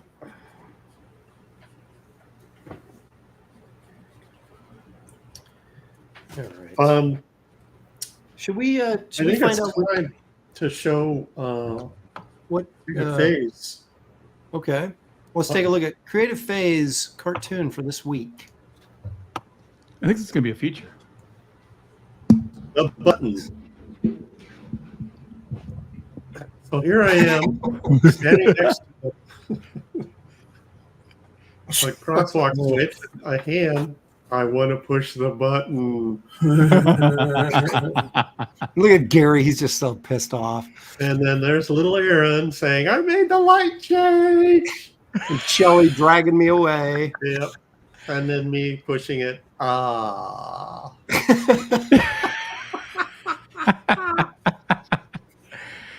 Folks, you got to see. You got to go see last week's show to understand what that's all about. Well, special feature. Gary's. Exactly. What's your feature called, Gary? Your beef or something? Yeah. That's it, Dad. What's Gary's beef? No, anyways, that featured the. It's Gary's beef. The beef or something. No, it's Gary's beef. It's Gary's beef. That's what it is. I'm an artist. I'm not a wordsmith. Anyways, that featured his problem with the people who are pushing the buttons too much. Yep. Unnecessarily. Well, speaking of which, I think it's time we roll right into Hold on, before you do that, Aaron, I need to do something. I have something to share as part of my presentation, and I close the window. I have to pull it back up again. Well, can I run the intro while you're getting it? They're called visual aids. Sure. Who's got AIDS?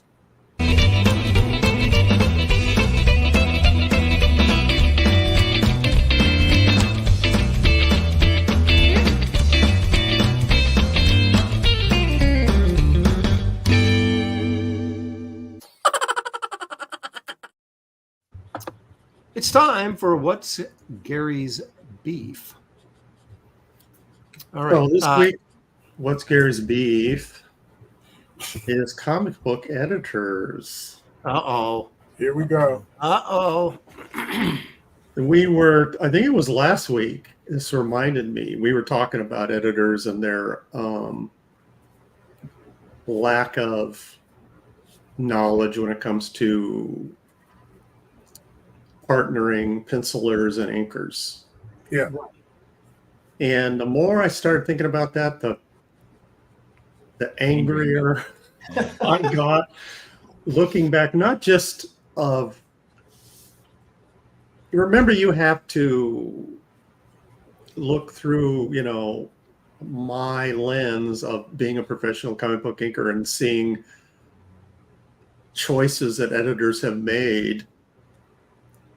But even when I was a fan, I remember seeing just horrible combinations and not understanding, their decision process until I became a professional and realized it was all about convenience. That's, so they weren't respecting the artwork. They weren't respecting the penciler.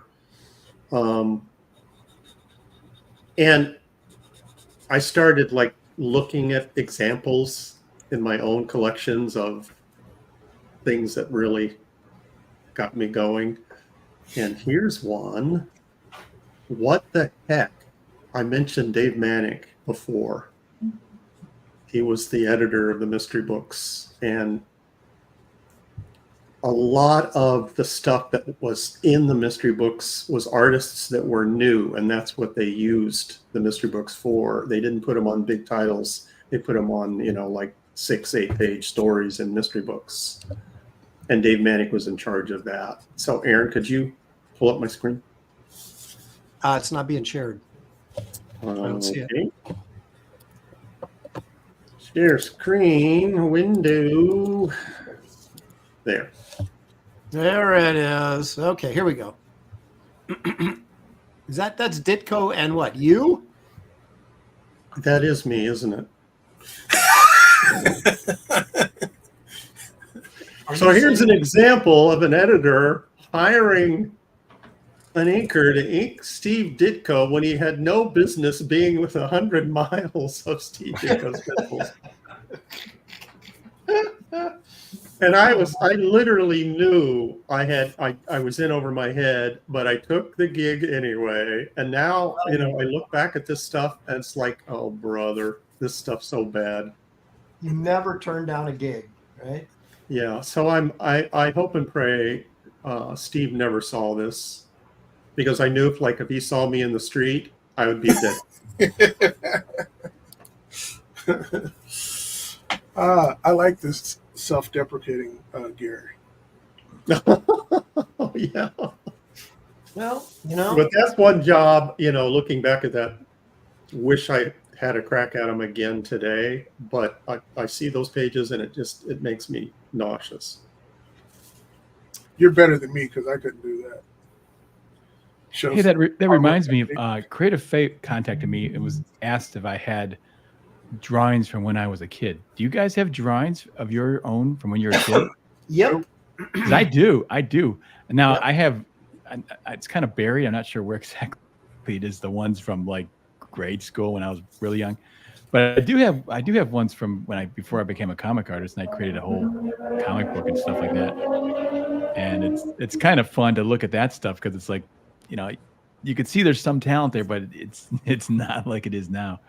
So I'll have to bring that stuff out there. I created what I thought was an original character called Iceman. Like, hey, no one's done ice power yet. And so never heard of him. Yeah. Let's see. Everyone's done fire, rock. I'm pretty sure there's no Iceman though. This is an original idea. Creative Faye asked me the same thing yesterday because I did an interview with her, and so I do have a ton of stuff from when I was a kid. I mean, all the way up through high school and beyond. I have stuff from when I was in kindergarten. So I threw all that stuff away. Well, I will. I'll go ahead and show you what I showed you. We've all seen it now. I have family members that have stuff of mine. I think Gary has some stuff, probably that I would, when I see him again, I'm going to burn. Look at this. You can't see it. Can't see it. I know. This is I was 12. Okay. What does he say? He says, well, I guess there's one more weasel than I had anticipated. I misspelled anticipated. These punk soldiers are beginning to tire me. You got all that Stanley dialogue I was aping when I was 12. Is he punching that I like it though. Yeah. Little stiff. There's elements there. You can see there's talent there because you got the proportions, a lot of proportions pretty close. Well, I was 11 or 12, something like that. So you were like 6th grade, junior high age? No. This would have been, it would have been 6th grade. This last 5th or 6th grade. So I've got a ton of these pages from my. Now check this out. Now this is when I was. I copied the silent movie poster from the newspaper ad. When I was 12, or so, 12, 13, maybe. What made you copy that? I just thought the drawing was really good. I mean, mine wasn't, but the one I was copying, it's there's two really good. Well, I don't think Blazing Saddles is okay, but Young Frankenstein's a great poster, and Silent Movie was a really good poster. No, I was just thinking all that lettering that you did the lettering. Yep. So here you go. Aaron's adventures when he was 12. That's awesome. Yeah, I did the same thing. I copied. We subscribed to TV Guide, and I copied a lot of stuff from that.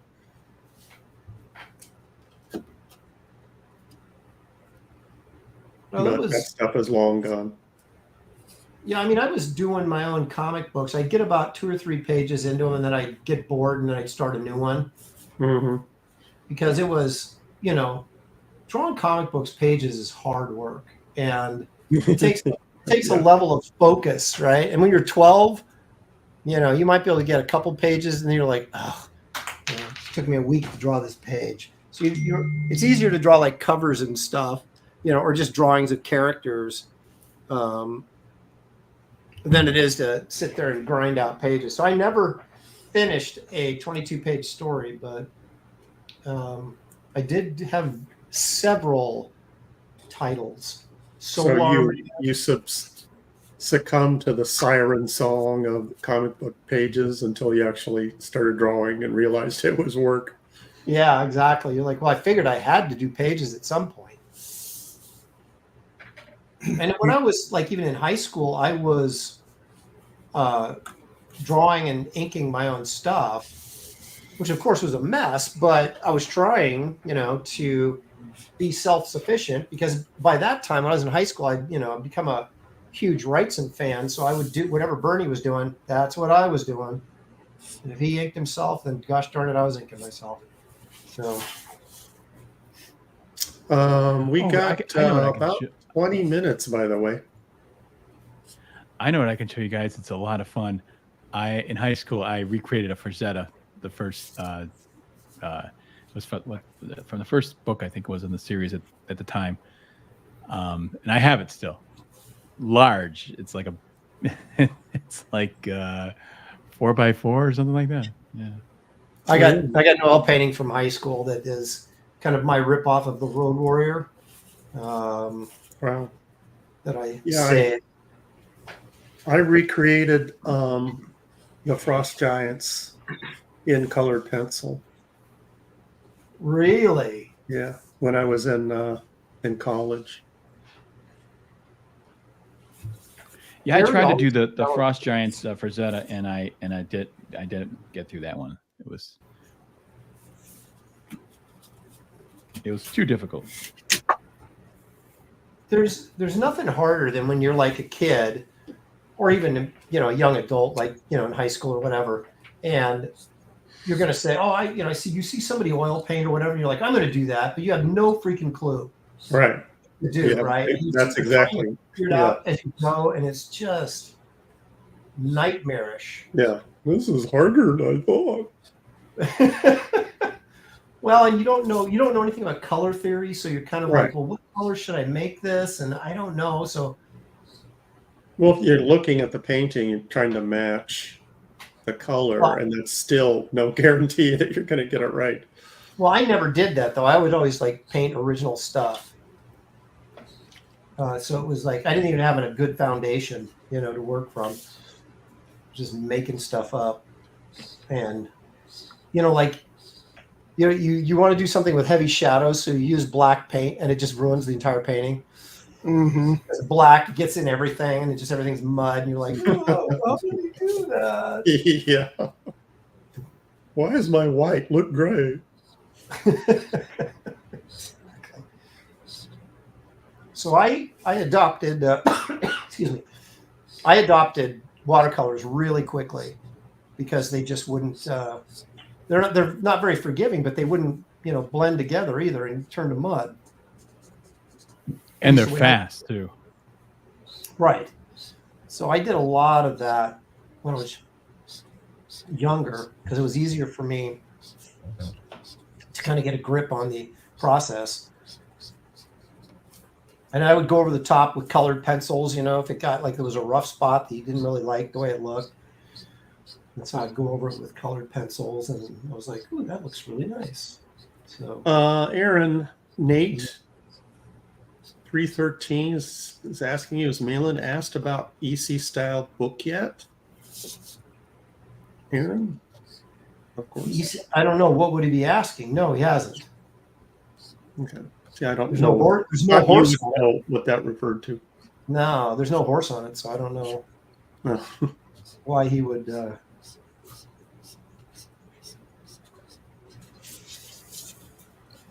right, you guys are dying to see that oil painting, aren't you? Yep. I did when I was in high school. Yep. All right.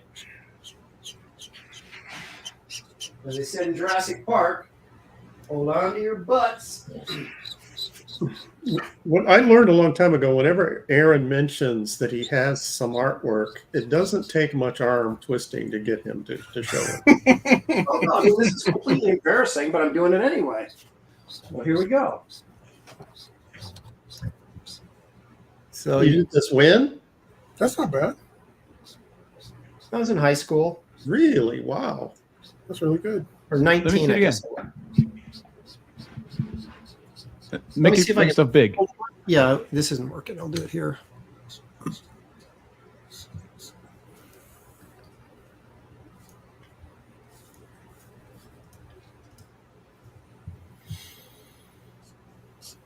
Come on. Is this not great? Is this giving me grief again?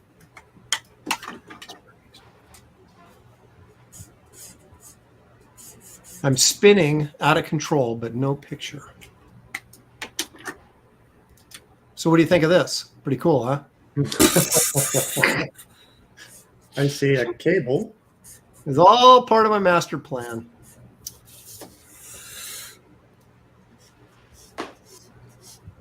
Dude, are you kidding me? Am I going to lose every picture now?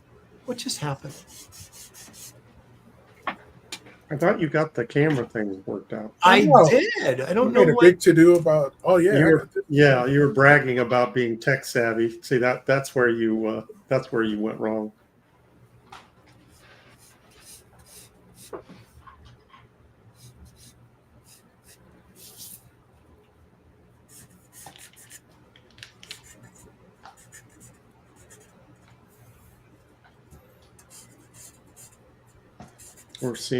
We're getting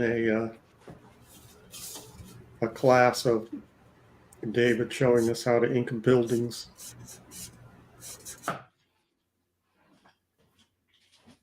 Sharpie. Wait, say that again? You get a class It about was- to do what? It was a close up of David inking those buildings. I thought you said dildos. What? Man, and you said I say That's why I crazy was like, stuff. wait a minute. What did you say? Yeah, those two words aren't even close. I know. What's on your mind, dude? It is in my headphones. Like I got these little headphones. Dildo. I said heard dildo. Sheesh. That's why I asked for the clarity. For the had to kind of make sure I didn't hear that other one there. Sean Allen says the stream has gone to all heck. That's right. I was so innocent before I came here. Were you? Dan, what are you talking about? You are corrupting us. Yeah. No, but you've converted me now. Now I'm thinking.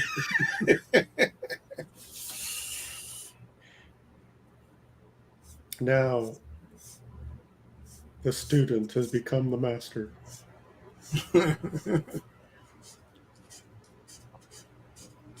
I'm done. I don't see no color on there. Done, Aaron. We don't know. We don't know what Aaron is doing. He's looking for a painting he did in high school. I think that's the green version of Spider-Woman, so you failed. Oh, I don't want to ruin it. I like it. Man, All right, can you guys hear me? Yeah, we can hear you. Mm-hmm. Not Just anymore. imagine color. Just imagine red. I don't know if I can. Everything on my camera is completely blank. I don't even have my my camera for excuse me for the monitor isn't even working. Let alone the one. So both of them are down? Yeah. It just says it's not working. I'm like, you son of a... I had that similar issue, and I rebooted. You got Viagra? StreamYard, and that fixed it. Yeah, but if I left and came back in. If I have to reboot, I got to end the stream and start it over. That's true. You're at a you've got more responsibility. Well, okay. So what we're going to do then is you guys will just have to imagine how great mine is, and then we'll just run the auction from. You can hear me, right? Yeah. All right. So we'll just do that, and I'll have to show my my piece next week. So how do both cameras stop working? Are they? I don't know. It just says it's not. It's got to be something with StreamYard not reading it or something. I mean, I'm with you. I probably need to close this down and then reboot it, and it'll probably work. But I was bragging about it. Yeah, that would shut down the stream. Yep. So I don't know. It's weird that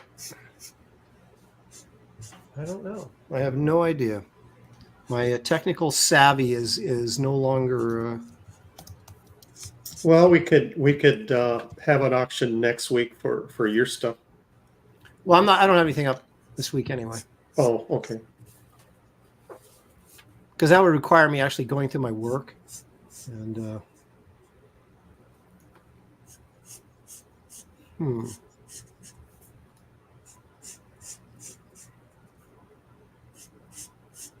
yeah, it's still not working.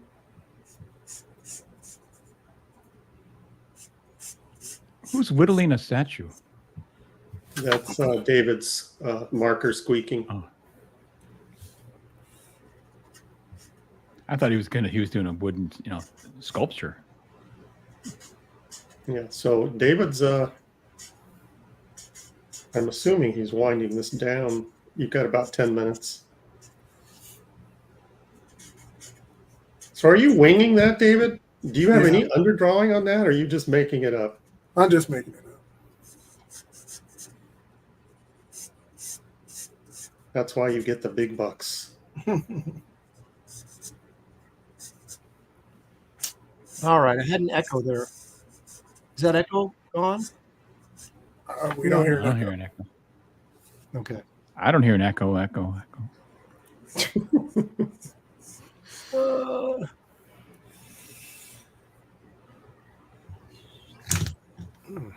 So it's a plot. They don't want you to show your early work. That may be what's going. Everything was fine until then. Mm-hmm.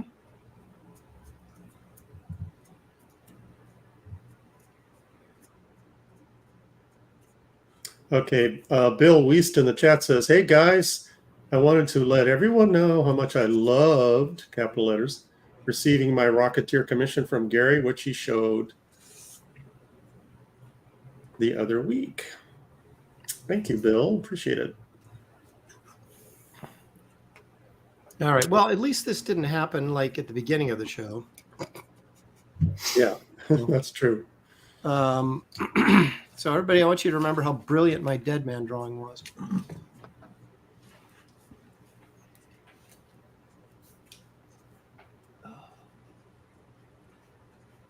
So are you going to color it? Yeah, when everybody's not looking. So, well, no, I don't think I have time. I'm just getting the ink work done, but I will throw some Chinese red on here. We'll see it next week, hopefully. What the heck?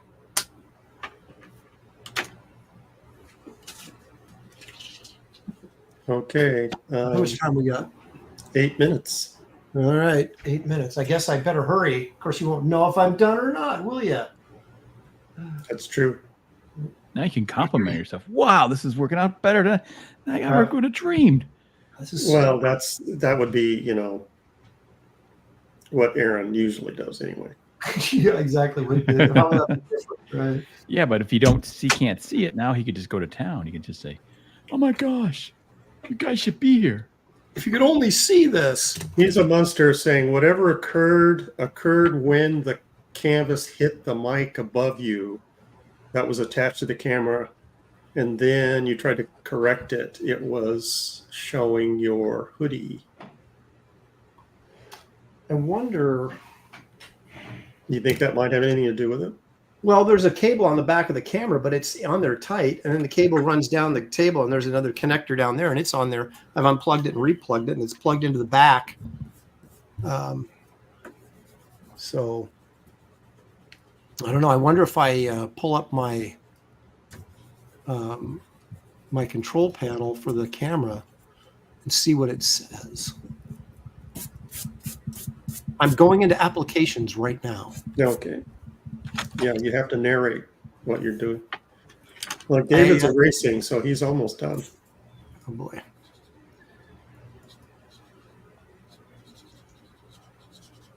Come on, open up.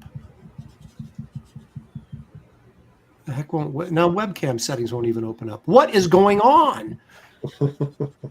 Oh, David's coloring. Matthew Muma says, Aaron, your dead man is perfection. Leagues better than Dan or David. Thank you very much. Hey. Like what? Huh? Yeah, I can't even get the I can't even get what they can't see as being brilliant. So I'm drawing a really hot. Hey, I'm drawing a really hot woman here today, guys. So if you don't like mine, then you're gay.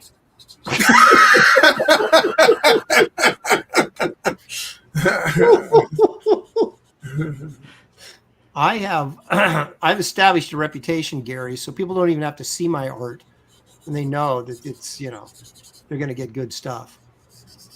That's true. Why won't this open? Lake Kick is asking if I had any of my pieces colored. You mean commissions? Like I do something black and white and then they end up coloring it, that kind of thing? Yeah, that happens often. And I usually say it, Gary. Aaron, you know where I'm going. I know exactly what you're going to say. Okay, what I'm going to say is sometimes my black and white artwork is not meant to be colored. That's all I'm going to say about that. That's all I'm going to say about that. Sometimes it's, you know, surprisingly good, but usually, and that's the thing when all the great, you know, the values are there, great tones are there. When you color something like that, you're just covering that up.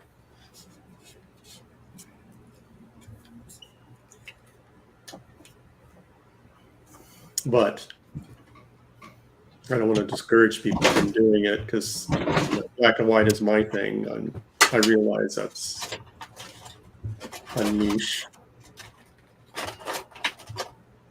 People are digging David's Daredevil. You'd really be digging mine if you could see it.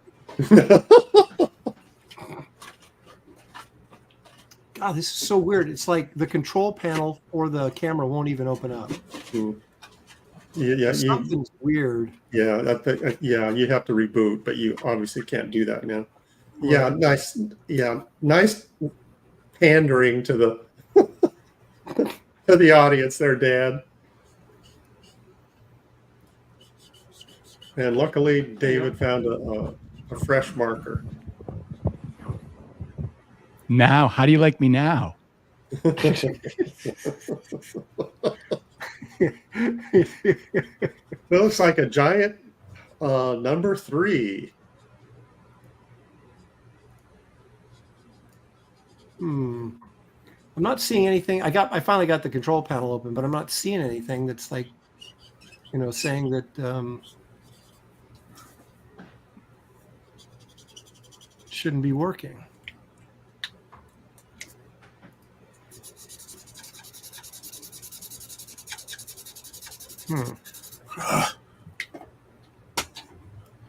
Okay, the chat is not being kind to you, Aaron. Well, I think I'm a victim of circumstance here, and I think people should show a little bit of graciousness. I mean, I realize you tune in for a drawing show and you expect to see somebody draw. I get that, but I have mystery camera problems that I can't figure out here. Yeah. You may not be able to do anything while you're broadcasting. I'm telling you everything I can, Gary. There's nothing left to try.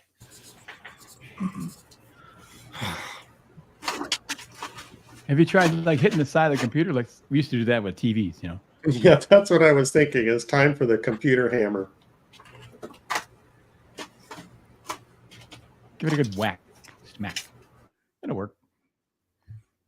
Don Beatty says, this is the problem with drawing streams.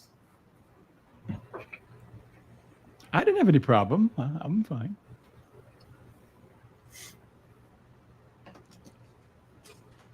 Don't include us all in that. So we lost David, Aaron. Did you do that on purpose? Or did David cut out? I'm right here. You can't hear me? You can hear you, but your screen isn't up. Oh, okay. I'm sorry. What's the matter with you? He's gone. I'm not gone. Are you looking for markers? No, now I'm going to paint.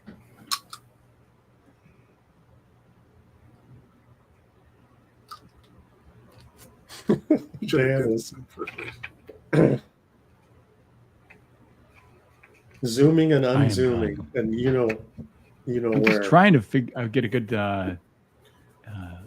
zoom on it, so you can see the whole thing, and then zoom in on her face. Uh-huh. Except that's not where the center of attention is. Yeah. My rocker arm keeps going. Are you going to color that later, Dan? I might just, I'm always afraid to color something like this to ruin it. Like I like it when I like it, like it works pretty good. I could color it, yeah, sure. But also I'm working on just bristle board. If I put paint on it, I can buckle it sometimes. And yeah, with red you have to do like layers, like what David is doing. Yeah. Now I could, I could use markers. That'd be fine. But then markers are really unforgiving too. So. Well, I have tried everything and I can't get it to work. So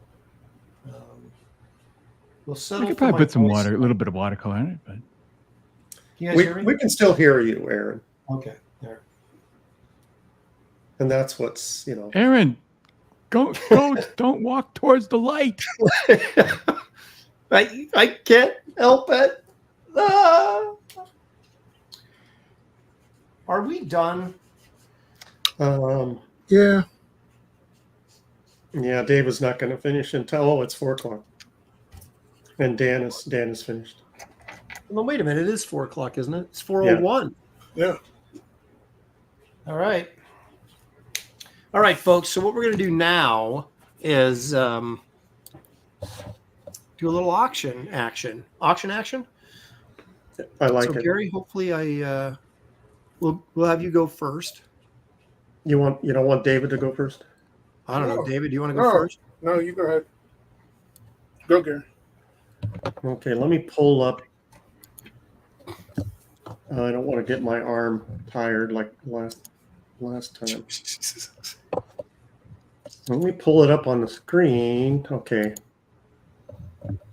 Aaron, could you show that? Let's see if I can. I can. Yes, you can. This 11 by 17? Yes, 11 by 17, India ink over graphite pencil. I'm sorry, it's 11 by 14. It's not 17, it's 14. 11 by 14. Bristol board, India ink, over graphite pencil. This is a recreation with me making some inking adjustments. It's not line for line like I usually do when I do recreations, but it still qualifies as a recreation. All righty. Do you have a minimum bid you want to start on this? Did I do a reserve or a minimum bid? Okay.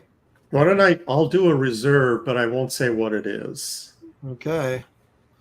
And all right, folks. If it doesn't reach, if it surpasses a reserve, I'll announce it. If it doesn't, that by the end of the auction, then it will not go up for sale. All right. Gary's playing hardball with you guys. So here we go. And I'm only doing that with this one. I'm not going to do that with the reserve with the Dr. Doom. Ooh. Okay. So what happens is you type in your bid amount and have it say confirmed, like $100 confirmed or $200 confirmed or whatever. And then we know you're serious. And then someone else comes in and does the same thing. We'll leave it open for a few minutes, and then we will go and count down to 10. Do not wait for it to get down to like 2 or 3 because you guys are about 30 seconds behind us. So you will get shut out. So once I get to 5, if you're going to do a last minute bid, do it then. So there you go. Yeah, so, Nate, I'm way ahead of you. The reserve really isn't that high. It's like the least amount I'd be happy to take, but it's not. The reserve does not reflect what I think it's worth. Let me just put it that way. There you go. Come on, thoughts and bids, you guys. Mm-hmm. Okay, show's over. Thanks for joining us, everybody.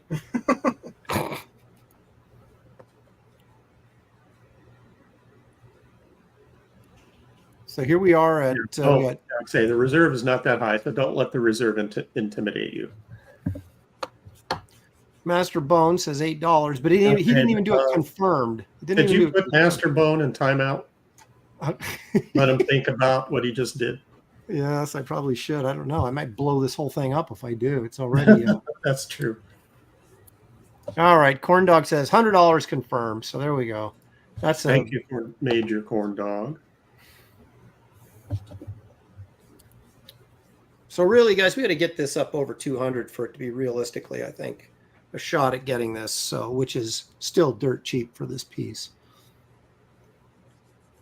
So this is all except for the guns, those guns. It's all brush. Nice. My Exact Pencils, Fantastic Inks by Gary Martin. But you did the line work on the guns with a brush. Or did some you? of the gun is brush. There's a lot of pen on the guns though. There's no well, pen. I meant the shading. Yeah, but there's metal feathering. Yeah, there's no pen on the figure. All the line work on the figure is brush.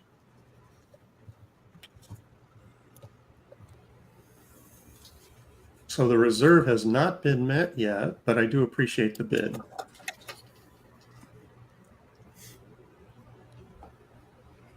Yeah, now you guys like when who's the guy that painted over Zek's work? Zimmerman or something like that. I know who you're talking about. Yeah, I didn't Zimmerman. like. Yeah. I didn't think it worked for painting. Like this kind of drawing is comics, and it means flat colors, or some subtle painterly quality. But let the drawing come through. Yeah, Beatty says it was Phil Zimmelman. They were very sort of, were they airbrushy kind of looking? I can't remember now. It's been so long since I've seen those. Yeah. And that would have been fine for me if the airbrush was underneath the line work, but I want to see the line work. Yeah, me too. Yeah. I was never a fan of that. Because it changes what the original is. Yeah. It doesn't comic art. It turns it into something else. Yes, comic art line work is a graphic, and that's not the same thing as painting realistically. All right, now we're getting some action here. Nolan Lockhart up to 150.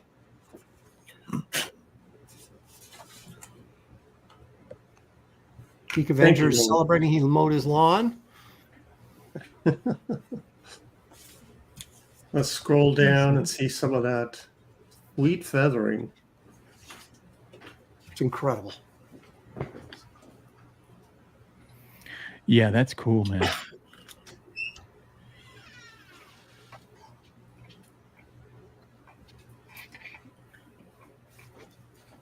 You know, guns too. With I noticed with comic book fans, they're pretty particular. They want those guns accurate. Beatty says Zek did a pencil drawing very tight, then transferred it to another board lightly, and Phil then used the tight drawing to look at the values, etc. Zek art directed them all. There you go. Interesting. Mm-hmm. All right, we're going to start counting this down and try and. Yeah, the reserve has not been met, by the way.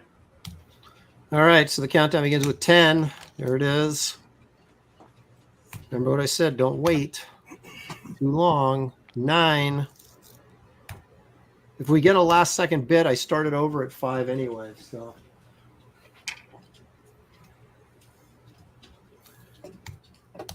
Seven. Dude, thank you. So my camera's not working. Both cameras just went out. No explanation. Maybe it's the subject. Just saying. Oh boy. John Beatty says the art printed terrible. If you have ever seen Zek's prints he made from slides, they're much nicer. Okay. Okay, Evil One for 175 confirmed. We're getting close to the reserve. So close. 200 is the reserve, you guys, probably. There's 6, so we're not quite there yet. You're not going to start all over. Huh? The cow. Oh, I start over midway through. Do you want me to start over at 10?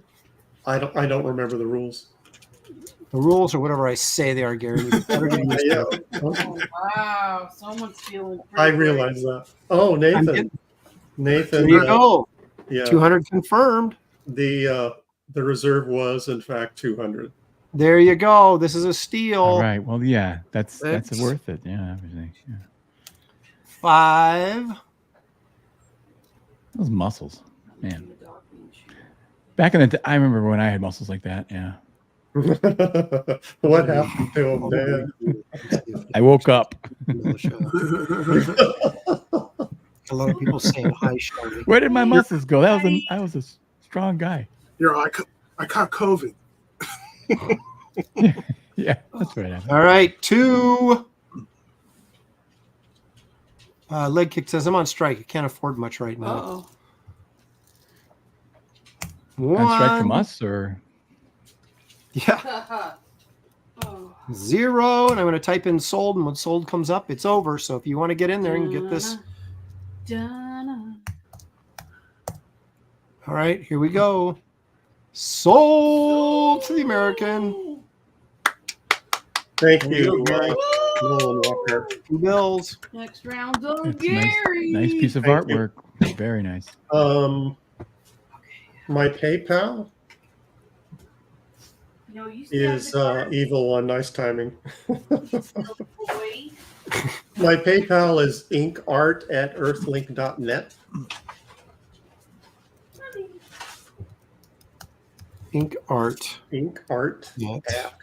@earthlink.net. And if you can mention what you're purchasing and make sure you put in your address and shipping. 15 bucks for shipping. 15 I'd to 20. appreciate it. Yeah, 15 or 20. Yep, at least 15. So Thank you. You guys use the U.S. Postal Service, or yes. Yeah. okay, not UPS. UPS is generally more expensive. It depends. Sometimes Yeah. it isn't. Sometimes it is. But all right, who wants to go next? Holla at your boy. Do you have a minimum on this? Probably the same as Gary. Like what he was. All right, so let me make David big here. So it's 11 by 17, Silver Surfer and Galactus. Let's just be open and say we're looking for 200 on this.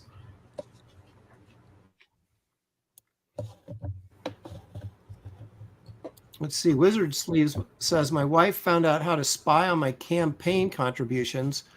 I'm strapped to the whipping post. Yeah. Oh, boy. Whoa. Geeks starting the bid off with 75. Of course, that's not the reserve, but even at $200, man, these things are like, it's like giving them away, folks. It's like giving them away. Yeah, you would not be able to get a drawing like this, original like this, for that amount. Anything less than $200. A lot of special effects on this piece. It's not just looking his masterful use of white. Yeah, how do you do the dropout stuff? White? Do you use whiteout on that or what? It's talking to you, Dave. Yeah, there's a lot of Dave? Yes. Okay. Right. Okay. Yeah, nice effect. I like that. Thanks.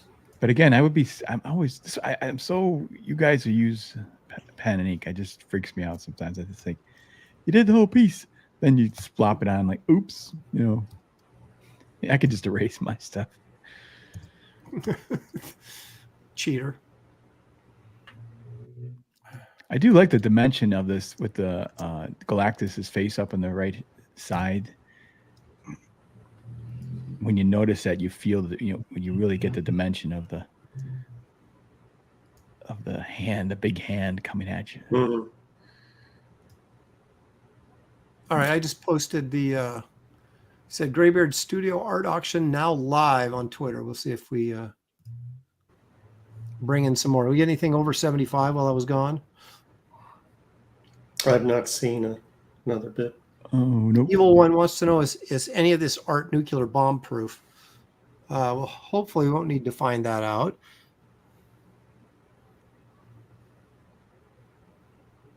This is 11 by 17, David? Well, yes. Well, if I say yes, this is, you could rub it all over your body and it could protect you during that. There you go. And I speak from experience. I have done that with David's art. Oh my goodness. I'd give my left nut for a Gary piece of art, says Nate 313, but not $200. Just his left nut. Tercero said Aaron Mercy killed the stream. What did I do? The stream's still going? Yeah. Just put a little And thing up there on. Just hearing Aaron's voice, just get the sense of his benevolent presence. I'm here even though you can't see me. Geek says, I've never been around when there was a reserve. Well, because we learned our lesson. Yeah, we learned our lesson, Geek. Oh. David, did you finish coloring that during my auction? Mm-hmm. Now, man, I'm really upset that I can't show you my brilliant piece.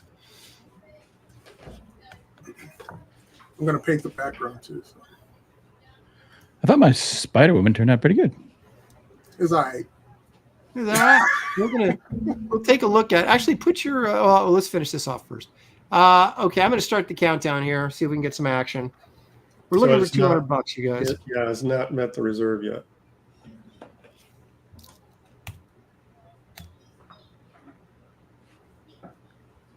This piece is huge, by the way.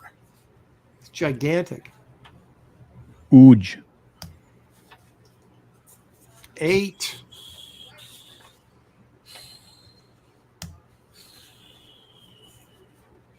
Seven.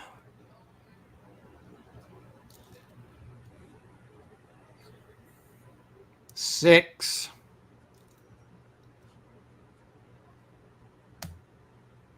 5, 5. 4, ding, ding, ding. 3,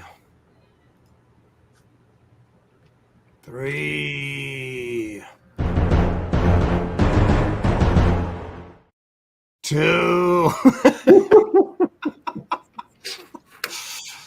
Do you have one of those for every number? Oh. Not for all of them. I like that. 0. Oh, well. Well, don't change it yet. Man, no one got it. Well, I know, but I just got to say not sold, so I can rub it in. Got to rub it in. No. Nice. Geek Avenger says, I think we might be all too broke right now, guys. No excuse. That's right. You got to take advantage of the opportunity. Do you want to go again, David, or do you want Gary to go or Dan to go? It's Dan to Dan. go. All right, Dan. All right, what I got here? Everyone seemed to like this one. Hang on a second. Judge Dredd. Dredd. I am Delalis. Do we Well, I have gotta- any sort of... He's holding that up backward. That's right. There you go. There it is. Great pencil piece. Okay.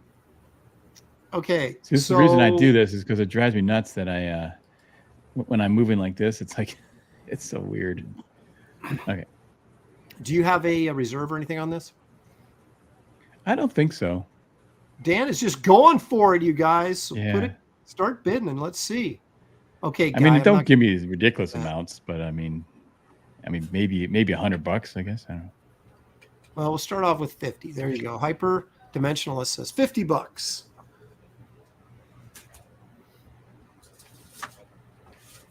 Here you go. It's coming at you. It sure is. That's like that gun just poked me in the eye. 75 confirmed by Stealth X5. Yeah, I thought Major this was Corn going to be a Dog says bomb, and it nope, worked out $100. pretty well. There you go. Now we're talking.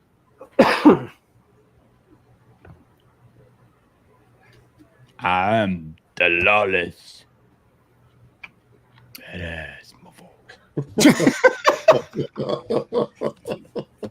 Is that how you see this character, Dan? Is that he's just kind of a brute and he grunts a lot? Oh yeah, yeah. You guys didn't like the Sylvester Stallone version. I did. I am the law. Like, it was great. I thought just looks wise, I thought that what's his face, the guy who played McCoy in Star Trek movies had the look. He had that sourpuss mouth. I guess Stallone had that though Yeah, too. Stallone had it. He very much so. Yeah, I thought it was weird to see him with the blue eyes though. I'm not sure why they did blue eyes with the guy.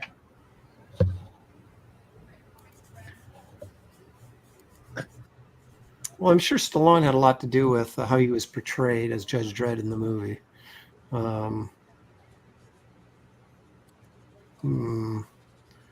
Craig 69 says, yeah, Carl Urban, that's our guy. Okay. Nolan, I got your payment. Thank you very much. I don't see your shipping address. Could you use that same email to send that to me, please? I appreciate it. Thank you. Geek says, can we Photoshop out the lawless bubble? That's his signature almost. It's like that's part of it, man. Well, actually, my signature is in there too. Well, okay. What do you mean Photoshop out? That's part of the composition. Come on, Geek. What are you talking about, man? All right, we're stuck at 100 here. Let's see 125 anyway. Make If someone wanted me to, get rid of the lists and just move the LAW over, I could do that. If they really wanted me to do that. Craig wouldn't be a problem. But you got to pay me for it. Craig 69 says, now if I bought that, would you send it to Gary to ink it for me? Ooh. I would. I could. Why would you? Just ask Dan to ink it. Although that would be hard to ink, wouldn't it? Matthew Muma says, I know gosh how to darn ink it, I'm going 150. Look at that. Oh, thanks. Can't let it go for that. For $100, it's just too cheap. Yeah, why wouldn't you want Dan to ink his own artwork? You might not want me to ink my own artwork. Well, Dan doesn't. Have you seen my ink? You don't ink a lot, do you? Nah. Yeah, I don't think that's inkable. I'd have to do it on Blue Line. Why not? What's wrong with it?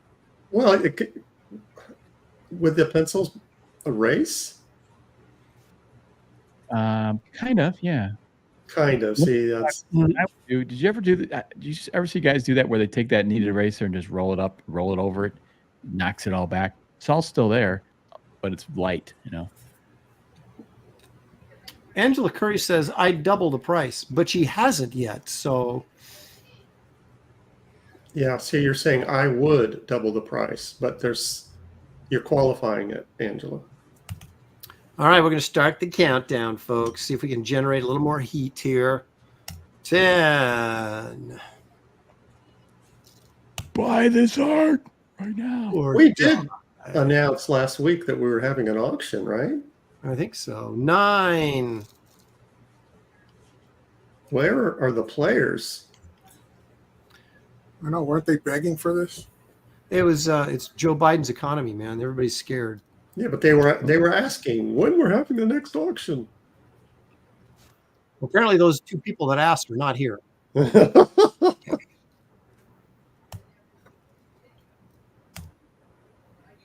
Past Master Dan posted on Twitter. Thank you. You and me both now have. It's not in the title of the video. I know it isn't, but the people probably are not skimming through YouTube. They'll go to Twitter. Yeah, but the hip people knew there was an auction. Carbon dioxide Haitians ate my wallet, he says. Damn. 5. I like that. I do my top 5 on my Sunday show, so we're gonna have my count. All right, 4.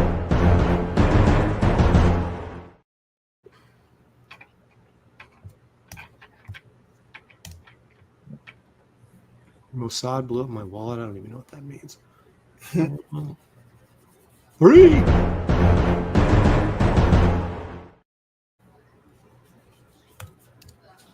I'm getting tired. Oh, they have to hold on for 2 more rather elongated seconds.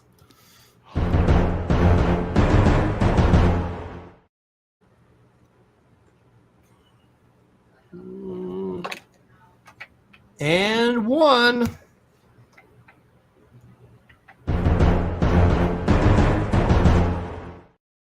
I think that's run its course. How much was it? What happened there? Matthew got it for $150. Well, I haven't typed in Thank sold you. yet. Very cool. By the way, I'm not selling this one really particularly unless someone wants it, but I just thought I'd show you my finished results. Typing in sold right now for $150 to Matthew Muma. Unless someone wants, maybe I could just auction this baby out. There you go. Okay. So who's next? I guess Gary is. If you want to do your Dr. Doom. David, do you want to go? No, it's your turn. Okay. Dr. Doom, this is a recreation. Yeah. Of Evil One Jacker says, wait a second. Still fun. Evil One says, still fun to watch you guys get ripped off during these auctions. Great entertainment. That's why. All right, go ahead, Gary.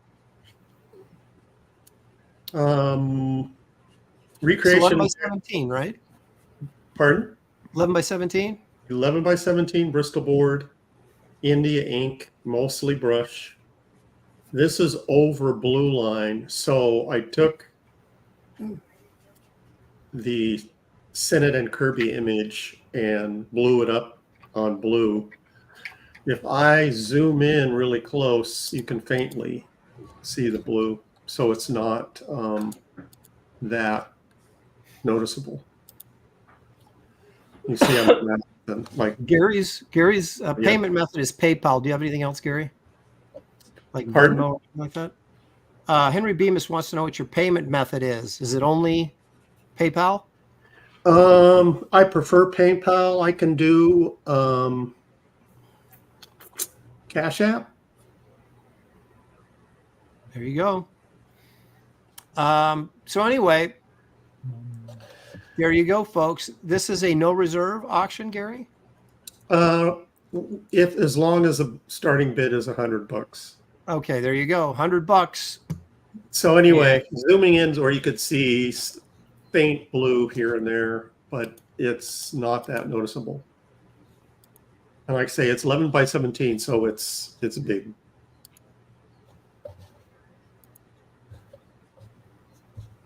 All righty, so we're looking for $100 right there. It is, Major Corn Dog, 100. Thank you. And no one knows what is best for you except your mighty sovereign, Dr. Doom. This should be one of those black light posters they did in the 60s. Yeah. Hang I it on your just wall. love this concept that he's trying to get the people of his kingdom to love him by gunpoint.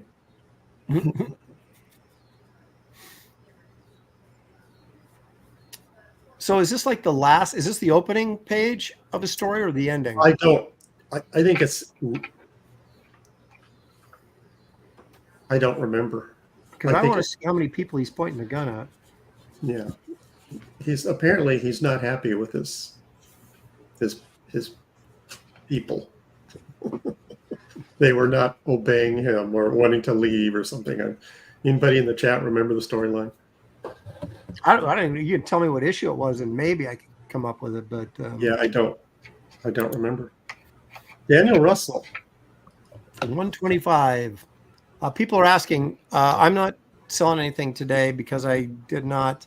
I've been working on getting my campaign set up, and I haven't got much anything else done, so I'm unprepared. And plus, my dang camera's not working anyway. Now, when does that launch? In this weekend? Initially, what's that? Tuesday afternoon next week. Okay.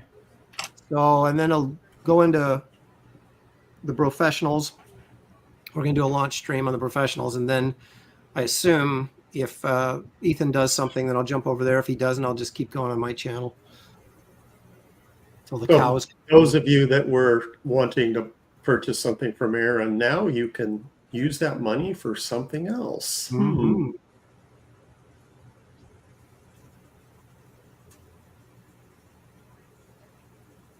Okay, what else can I say about this?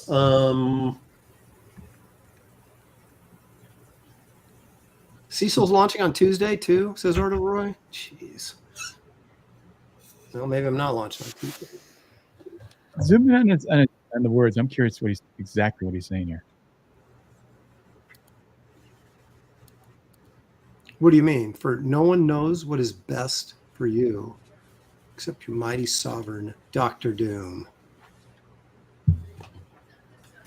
It's kind of like a parent. Yeah. A tough love situation. Yeah. So if you're going to be killed, though, that's, if you're going to be killed, at least you're being killed by a really cool gun. Yeah. I mean, it's like, wow, that's a cool gun. Zap. Well, and these guns kind of just disintegrate you too, so it's probably pretty painless. So.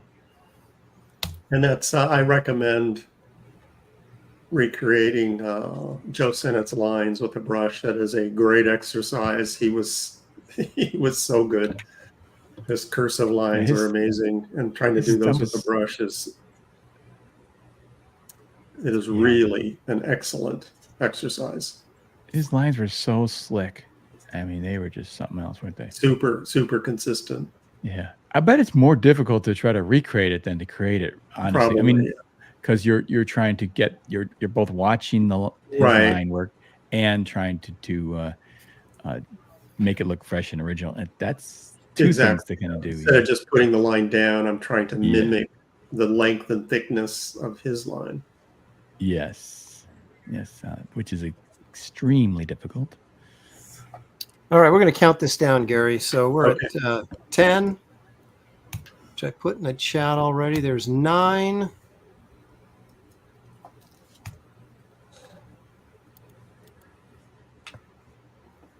Eight.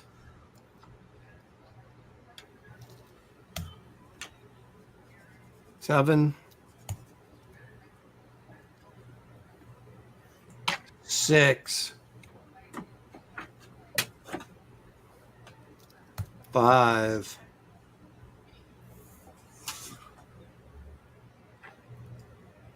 'Can I pay one of you gentlemen to teach John Mellon about drawing horses for $10? Thank you, Geek Avengers. Oh boy. Okay, I so did it. Hey, I did a tutorial on how to draw horses, and it's the best I could. Anyways, they're hard to do, man. Daniel Russell's our high bidder at 125. I'm just going to put that in there, so we don't forget who the high bidder is. What did I do? 5. Okay, 4.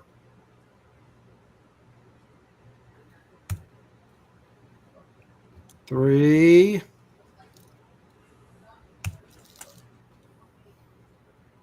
2.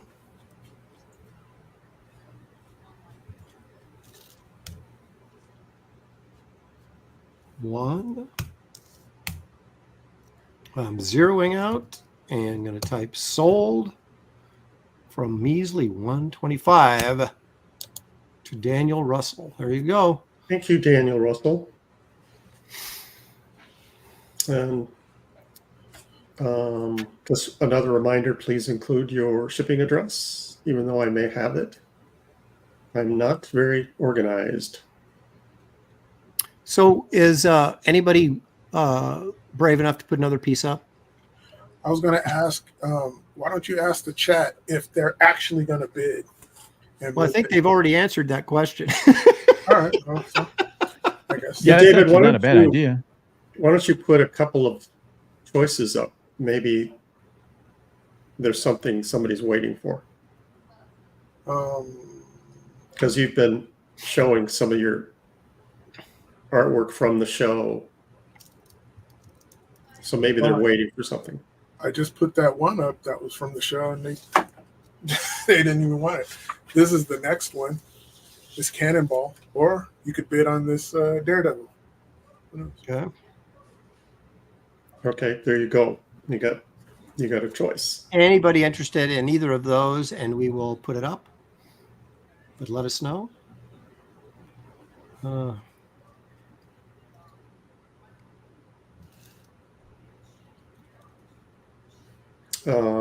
Best Age Comics, we're not at that.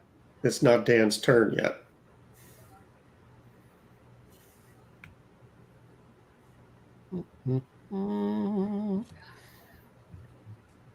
Well, we're not getting any response on the Daredevil or the. Well,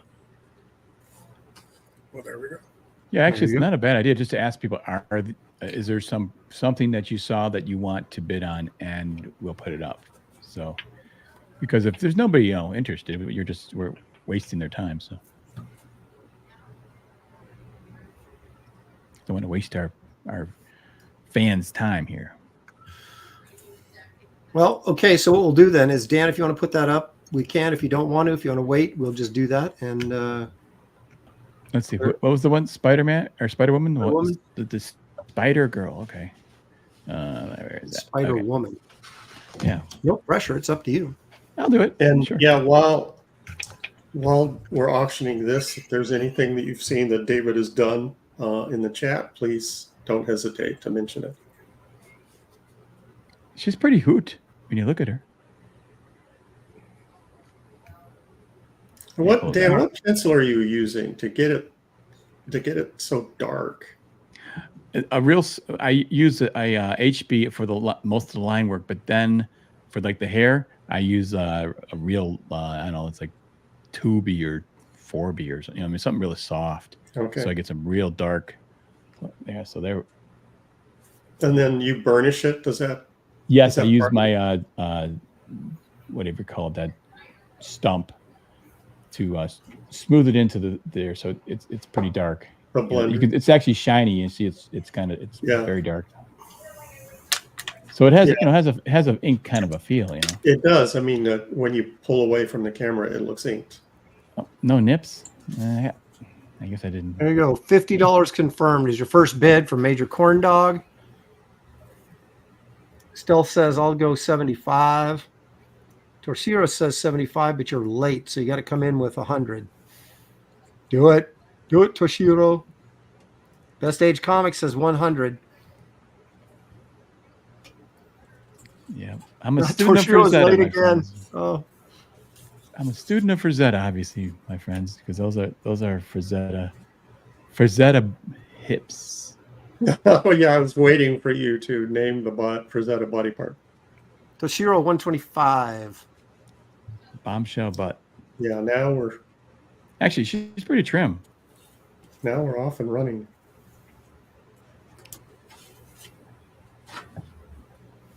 She's dainty. She's feminine. This is way, people used to draw superhero women in comics. Beautiful, voluptuous, and graceful. Mm-hmm. It's like all the feminine qualities are gone. Like what, So, that's true. But now you can find them in the independents. We're not there. I do think Marvel and DC are kind of, well, at least for now, they're not doing what they used to. Best Age Comics 135 confirmed. Did I miss it? Oh, here we go. Oh, no, that's not it. There we go. Best Age Comics 135. Thank you for that, Best Age. I've kind of incorporated a little bit of the McFarlane Spider-Man eyes, which I loved. I think that was the one addition to Spider-Man that I thought was really cool. A lot of people don't like the McFarlane influence on Spider-Man, but I did. I thought it was really cool. I'm kind of a Romita guy. I like the Romita eyes. But maybe that's what I'm saying. There's a lot of people that like that. Yeah, I agree. But I don't know. I just thought they were fun and expressive. Toshiro's apologizing. He's saying his wife is looking at him sideways now, so he's out.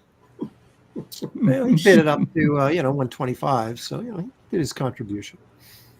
What size is that, Dan? 11 by 14.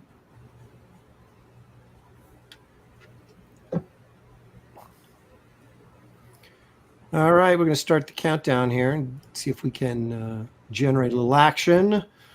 10.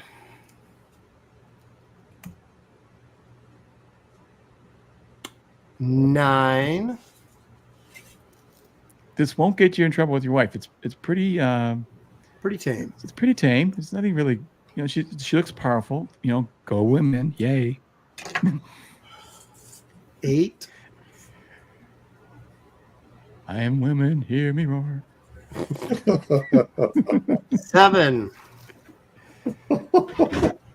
Got 2 boobs they can't ignore.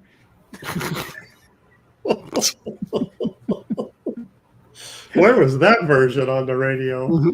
6. It would have been more popular of a song.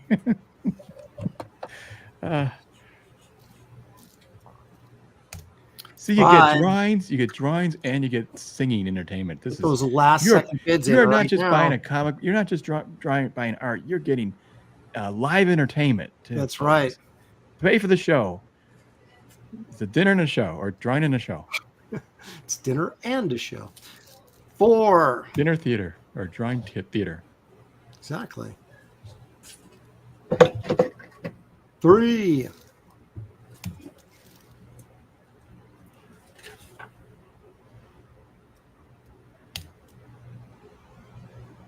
2. He's a Monster is blown away by, he says, take a look at those background buildings. Mm-hmm. Yeah, that's what we're looking at. Yeah. Look at the paper quality. Yeah. 0. I'm going to type in sold. Sold. Thank you, Best Age Comics. There it is, sold to Best Age Comics for $135 plus shipping. All right.